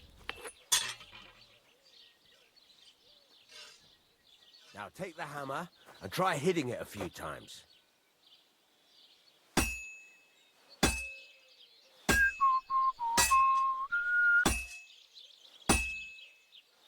See the sparks? That's the sign of a good strike. The more sparks, the better. Also, you can hammer with different degrees of power. A stronger hit will do more, but it'll tire you out faster. Try giving it a few blows, as hard as you can, so I can see how strong you are. That's got a nice ring to it. Of course, if it was all about hitting an anvil with a hammer, any dolt could do it. You've got to hammer the workpiece evenly. One hit next to the other.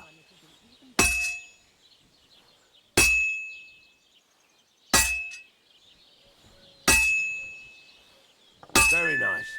You're doing just fine. But when I say evenly, I mean it. A sword has two sides, like a lot of other things, including myself. Turn it over and continue on the other side.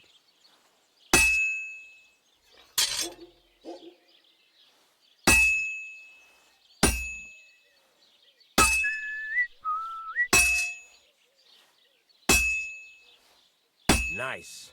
Now try forging it on both sides. The closer it is to being finished, the more it will take on the shape you want. It'll cool off soon anyway.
It's cooled now. You can't do it all in one go. You've got to put it back in the furnace from time to time. Sometimes you've got to go there and back all day. But it's all part of the craft. Now, get back to the forge and heat it all up again, like before.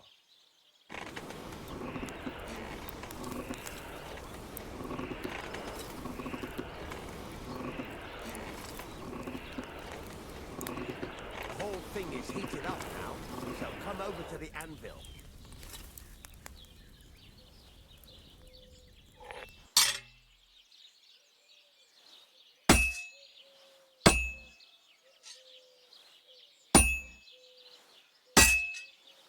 See that?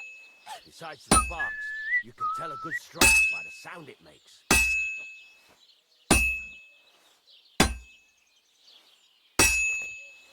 Well struck.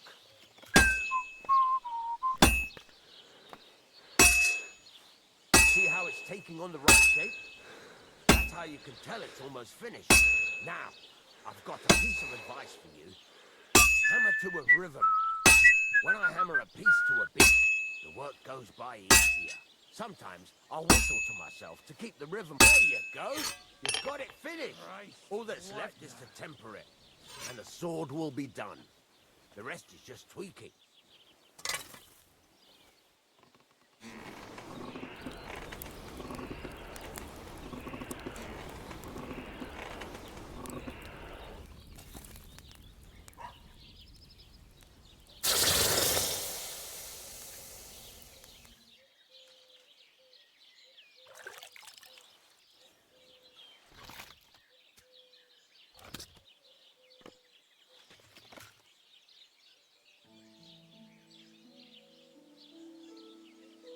Right. Let's have a look. Very nice work. Your father taught you the trade well. He'd certainly be happy to hear that. If you carry on hammering as well as you did today, you've definitely got a job here. Even so, keep in mind, it's all about making sure every strike does its job. That's why you can't let it get cold, or keep striking the same spot. If you work evenly, each strike falling right next to the last one, you can't go wrong. Got that? Or is there something else you want to ask about? What good does it do me to whistle while I work? It makes you work to a rhythm. You won't get tired so quickly, and the iron feels it.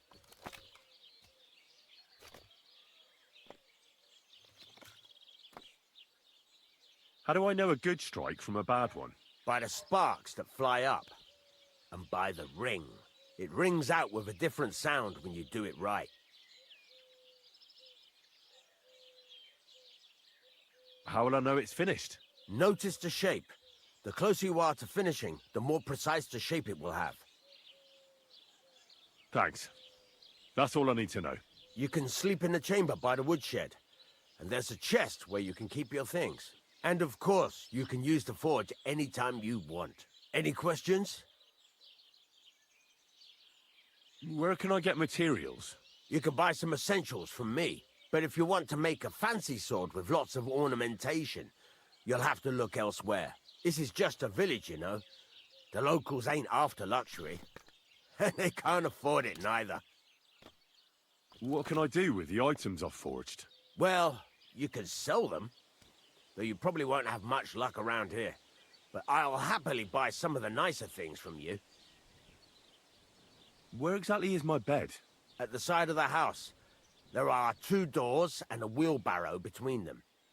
You go in by the rear door, next to the woodshed, and you can put your things in the chest there. Don't worry, nobody'll steal them. What now? What do you think? You're not going to be idle.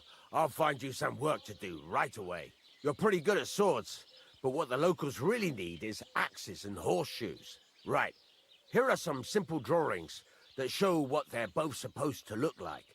And some iron. You can get down to it right away. Just like that? You aren't going to help me? Sacre, lad. I chose you because you already know a thing or two. I'm not going to look over your shoulder all bloody day. You take care of these smaller jobs. Forge away as long as you're able, and then sell it all. Once you've made some coin and feel like being out in the open again, I'll give you some more interesting work.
hungry I could eat a horse.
Praise the Lord.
God bless.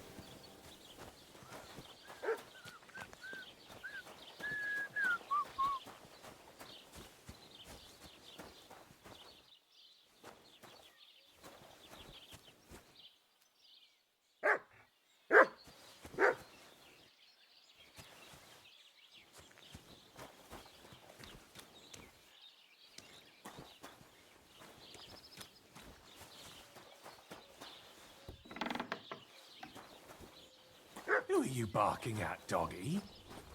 You shouldn't be here. I'm sorry. That's it. Go now.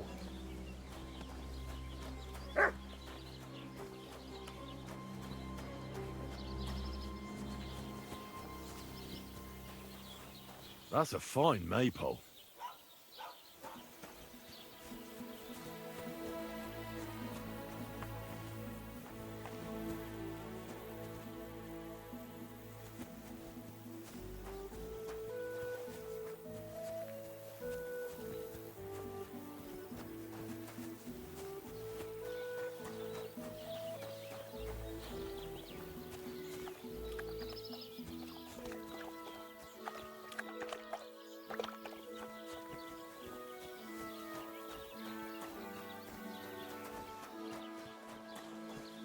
Praise the Lord.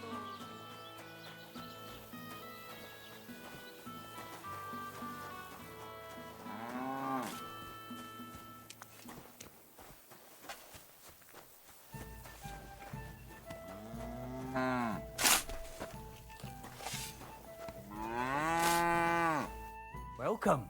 What can I do for you? How you doing? I'm Henry. I Nice to meet you. I'm Zdeněk. I'm a storyteller. I could tell you stories so sad they'd make the devil cry. Or would you prefer something so scary it'll make the hairs on your ass turn white? But it's a lot of hard work for me. Now, if you had something to drink or a couple of groschen, that might help loosen my tongue.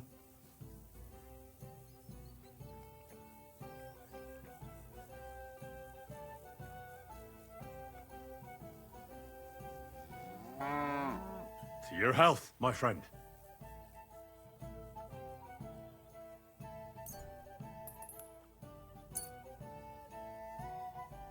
Thank you very much. I knew you wouldn't leave me high and dry.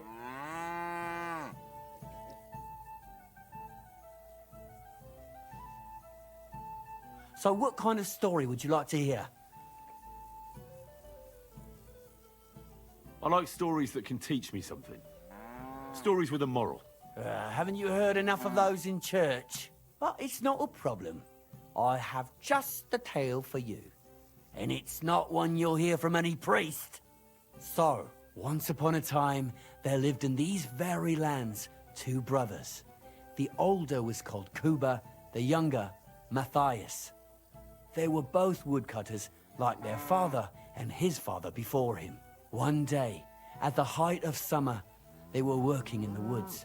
The air was as hot as a furnace, so Matthias went to a nearby pond to cool himself. But as he was leaning over the cold water, there was a loud splash. His axe had got loose from his belt. In haste, he began to search the muddy bed of the pond, and his hands soon touched something hard and heavy. He pulled it out and could not believe his eyes. He pulled out an axe. Yes, but not his old one. It was an axe made of pure silver. Good God. I'd grab that without a second thought. Maybe you would, but Matthias would never. He was an honest man, and with a big swing he threw the silver axe back. He searched the pond again, and this time he pulled out his own axe. Nothing but dull iron and old wood. I reckon that was the right choice. Who knows who the silver axe belonged to? Well, quite. Listen on.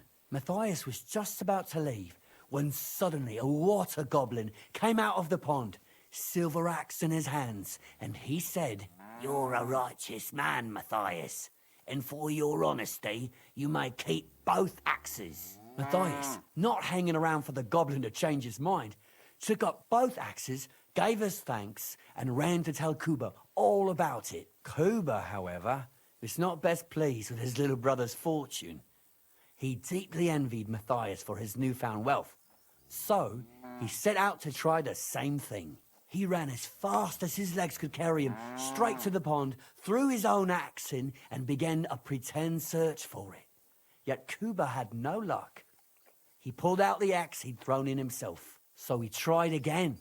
Tricked by sunlight, he grabbed something shiny, only to pull out his old iron axe again. Enraged, he hurled his axe back into the water and yelled, "Fuck this axe!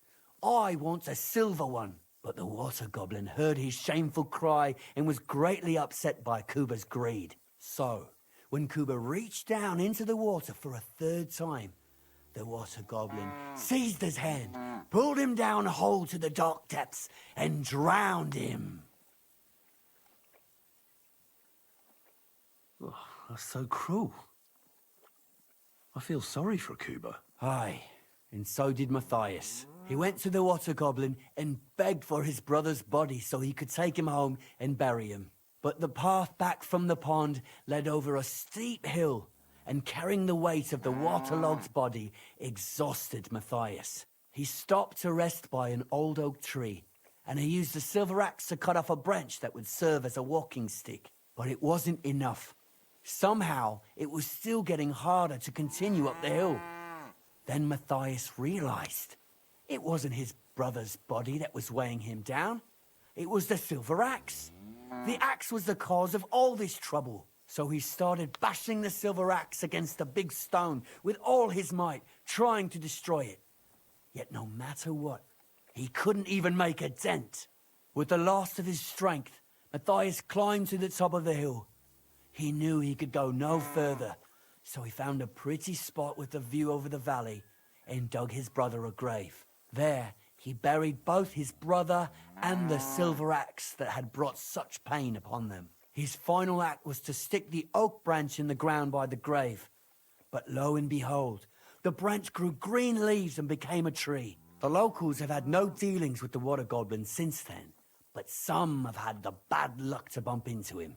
And when you walk by the pier, where it all happened, you can still hear his chuckling. That was a very nice story. Story? What story? It's the truth. But why hasn't anyone gone looking for the axe then? Because it brings misfortune. Didn't you listen to me at all? Look for yourself if you wish. Rock Tower Pond isn't far from here. The Water Goblin's Pier is somewhere among the reeds. But leave me out of it. I'm fine here with my drink. Farewell.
I hear you have some problems with wolves.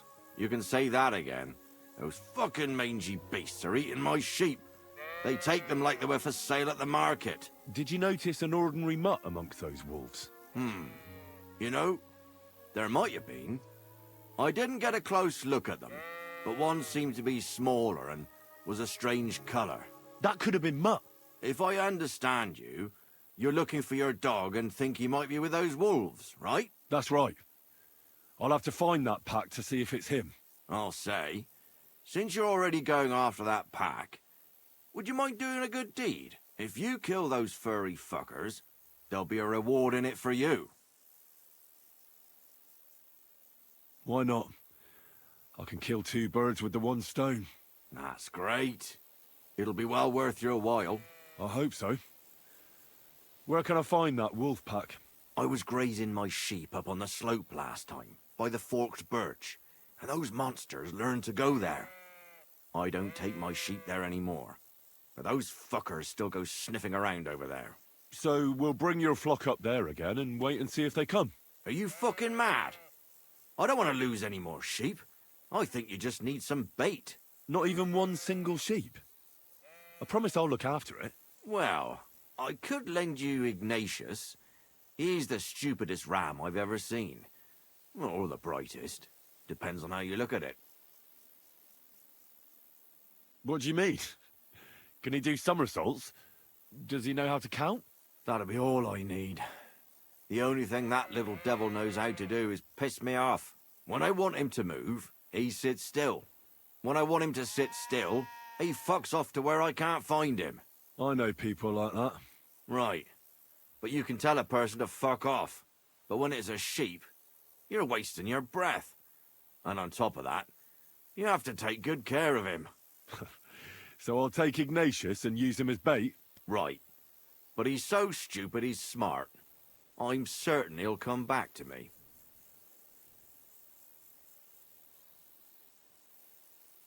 All right.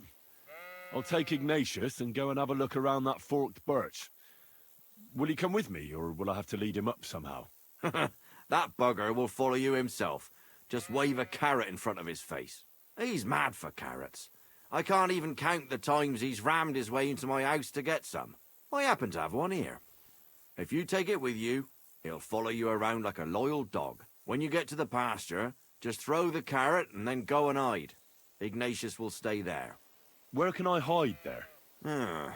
There's a thicket across the road. But don't worry, if the wolves go after the sheep, they won't notice you. But you'll hear them from far away as they get closer. I don't know anything more horrifying than the sound of their damned howling.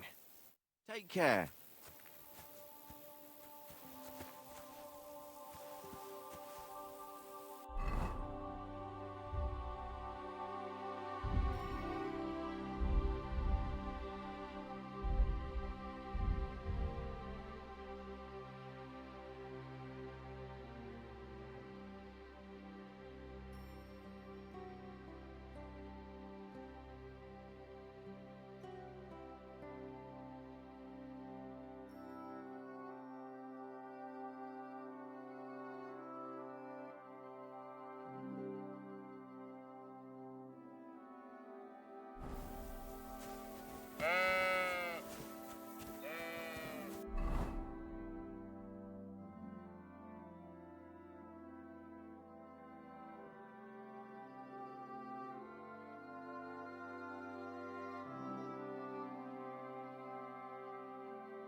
Do you want to go back home?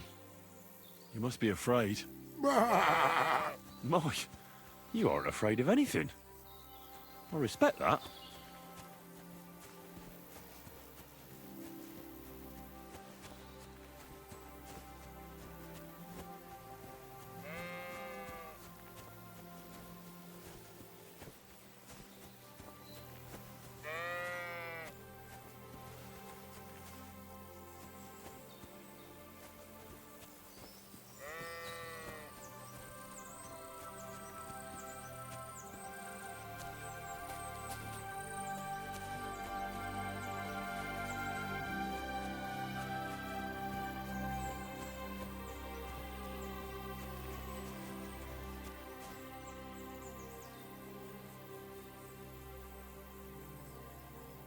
Why do they call you Ignatius? All right, keep it to yourself. How are you, Ignatius? Sorry. I thought now that we're partners, you'd be a bit more talkative.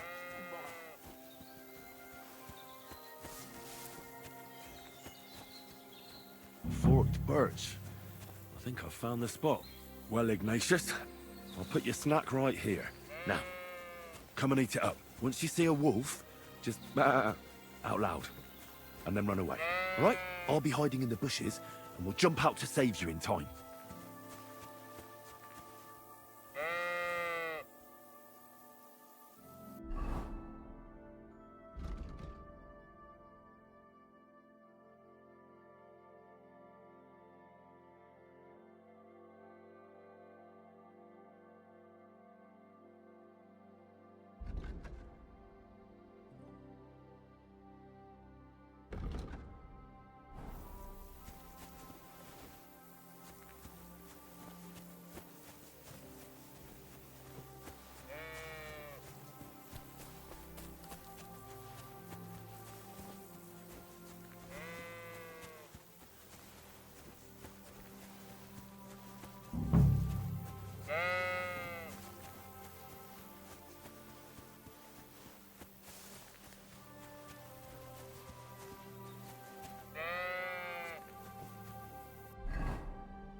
Don't you think we've been chatting long enough?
Lord be with you. I'm back because of those wolves of yours. Ah, I'm glad to see you alive and healthy. How did it go?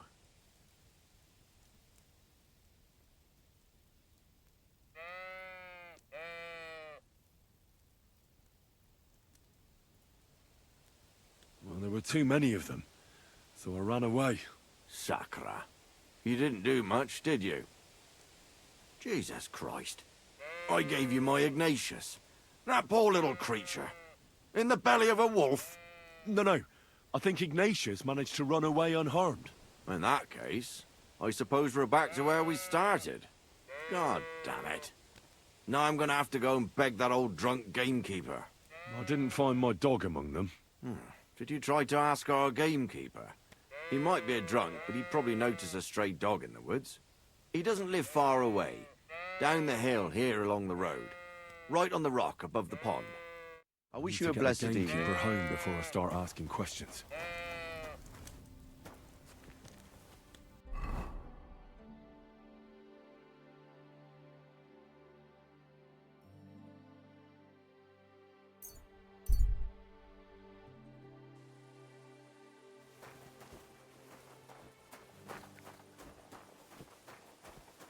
God bless you.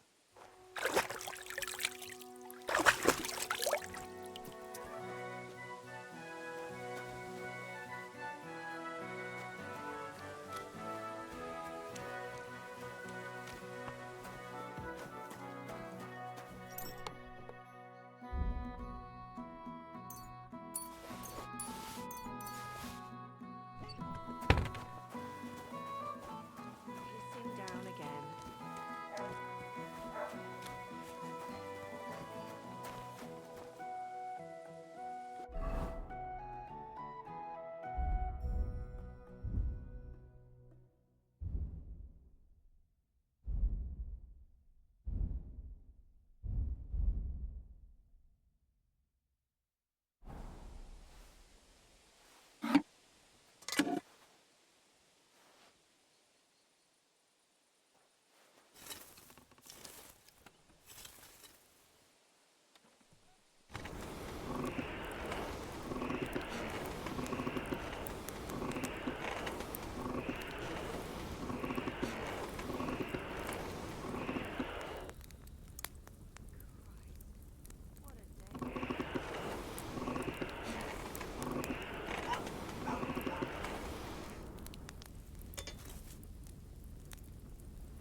said last week. And the one before that. It's good for you. Pickled cabbage drives out the black bile and puts your fluids in balance. What fluids? Saturn and Jupiter are in bad constellation at the moment. That churns up the black bile and makes you ill. You idiot. You've been hanging around with Miller Crazel again, haven't you? What if I have? It may be a bit... Well, I'm about halfway done. The other day, he told me to give my cows dark ale to drink. What? You didn't actually do it, did you? Laugh all you like. If I told You shouldn't that be I walking made around in the 3 times dark. as much milk afterwards, you still wouldn't be impressed, would you? Wait, really? Aye, aye. Take my advice and go and pickle some cabbage, friend. I have to hammer it more evenly.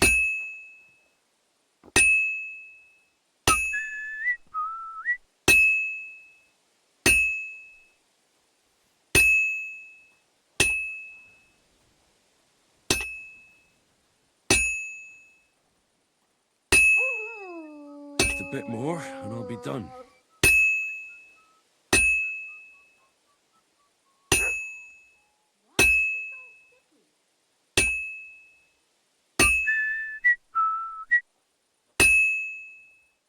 Fine.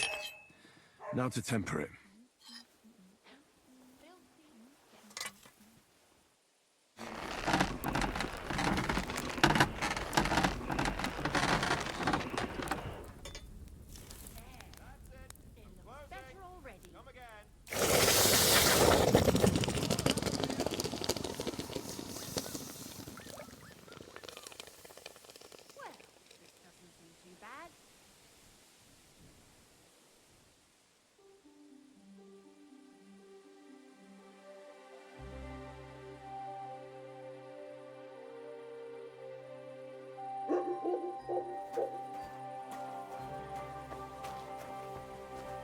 You shouldn't be walking around in the dark.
Egid, are you in need of something?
welcome.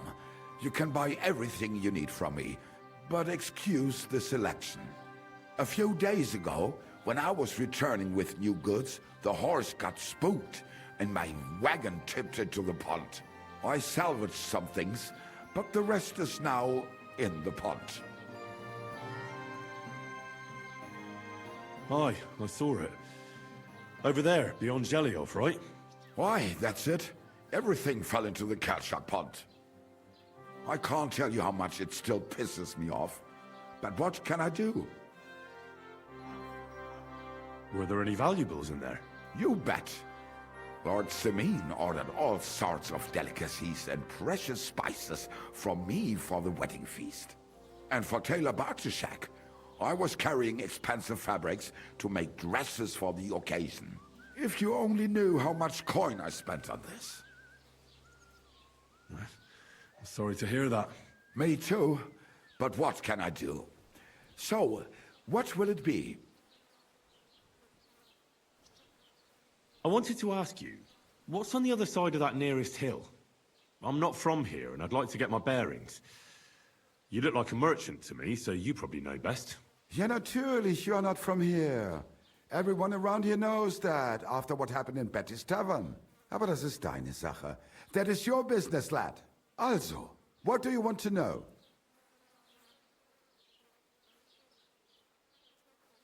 Is there anything I should avoid around here? Certainly. Stirring up trouble and sticking your nose into other people's business. Here in the village, we don't care much for outsiders. If any do come, they better behave. I understand that, but we were ambushed by bandits. So I wanted to ask if you know anything about that. Ach so, ich verstehe. The woods have been full of all manner of rebel recently. That is all because of the war. Verdammte Schurken. So you've already heard about these bandits? About those ones in particular, or about others? They are all just gleichen Scheißkerle. Every time I go to the town, the bailiff must send an armed escort with me. It makes life difficult. So the roads aren't safe? Ja, das kann man wohl sagen. Herr von Bergo should do something about it at last. But Herr Otto spends more time in Prague than here. And Chamberlain Ulrich... Ach, lassen wir das.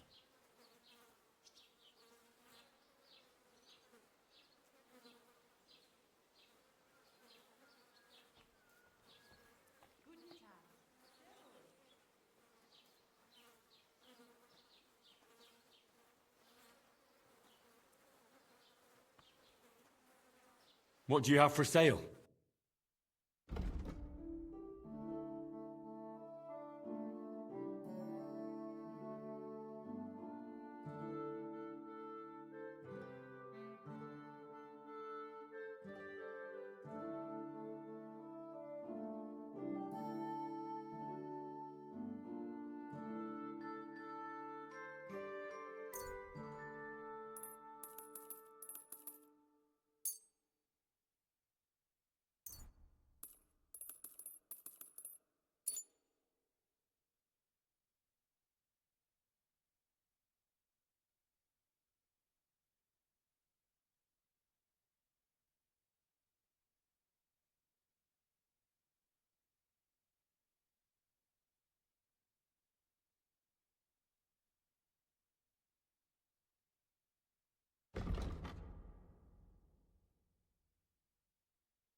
Wie schade.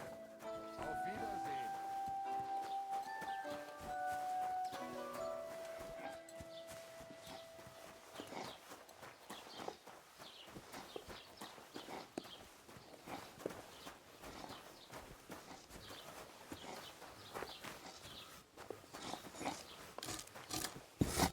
What can I do for you? I'll have a look at the wares.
I'd like to do something about that price. Sure, why not?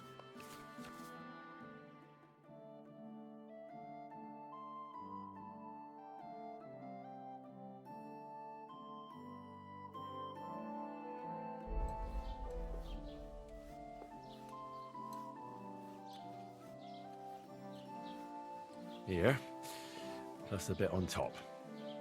Well, well, thank you very much. Thank you. And a good day to you, friend.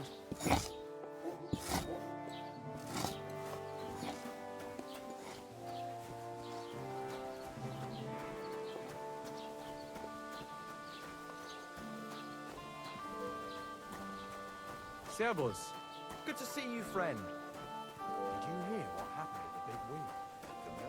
Yeah, the place by the Zheharovka stream. What then? Has the water sprite been up to his mischief again? You could say that. They found a dead body stuck in the wheel on Sunday. You're kidding. Who was it? Some vagabond. God rest his soul. And get this, Miloboshka says he was in the water at least a week, judging by the state of his body. So what?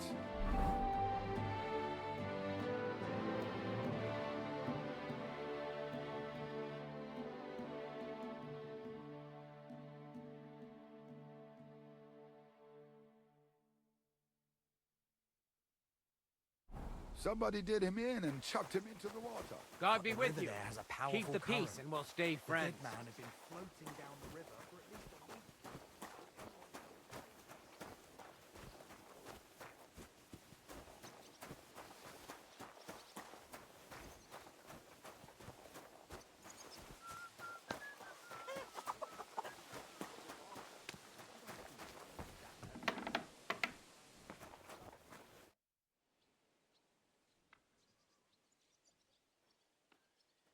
I'll have a look at the wares.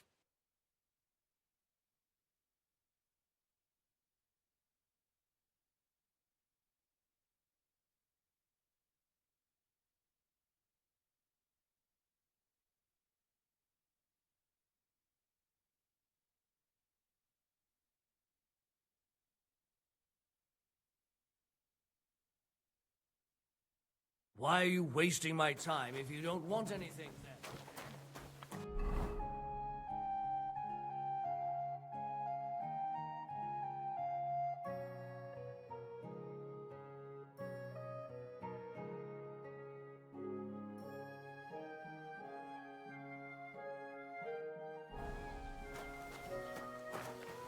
How's your sister?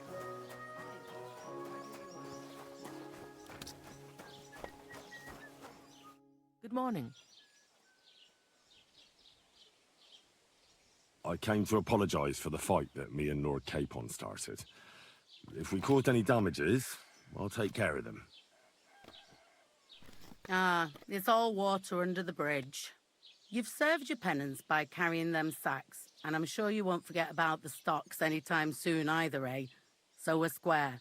If you want to help me out, though, I do know something you could do. There's a group of humans at the table over there, and they want some food, but, well, I don't know. I'm scared of them. Should I kick them out? No, a guest's a guest, and coin's coin, but do you think you could serve them for me? Better to have a fella deal with them. All right. But I'm not sure I'll understand them. You'll manage. One of them speaks our language. But be quick about it. They're starting to make the locals nervous. Wojtek at the next table looks like he's about to pounce on them. And no more fighting. I want this to go smoothly.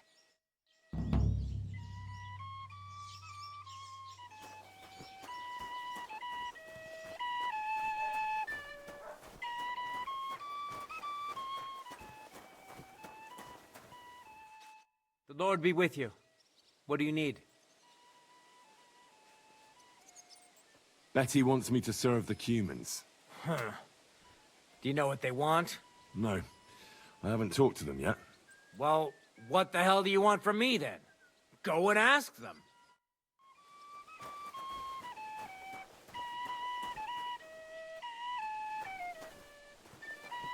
Christ. Again?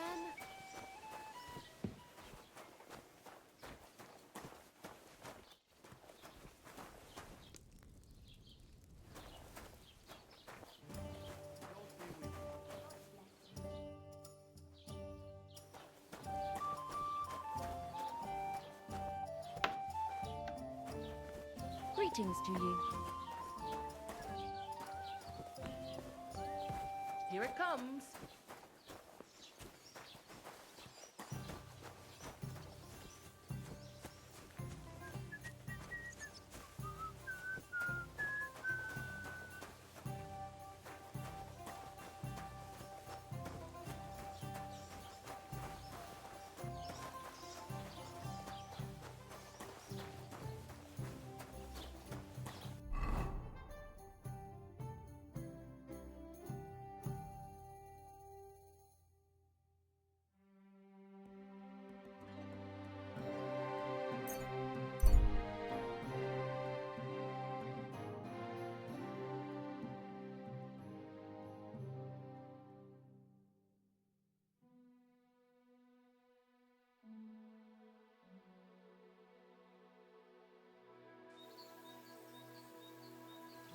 I'll get you. Oh! Eh? Fuck that!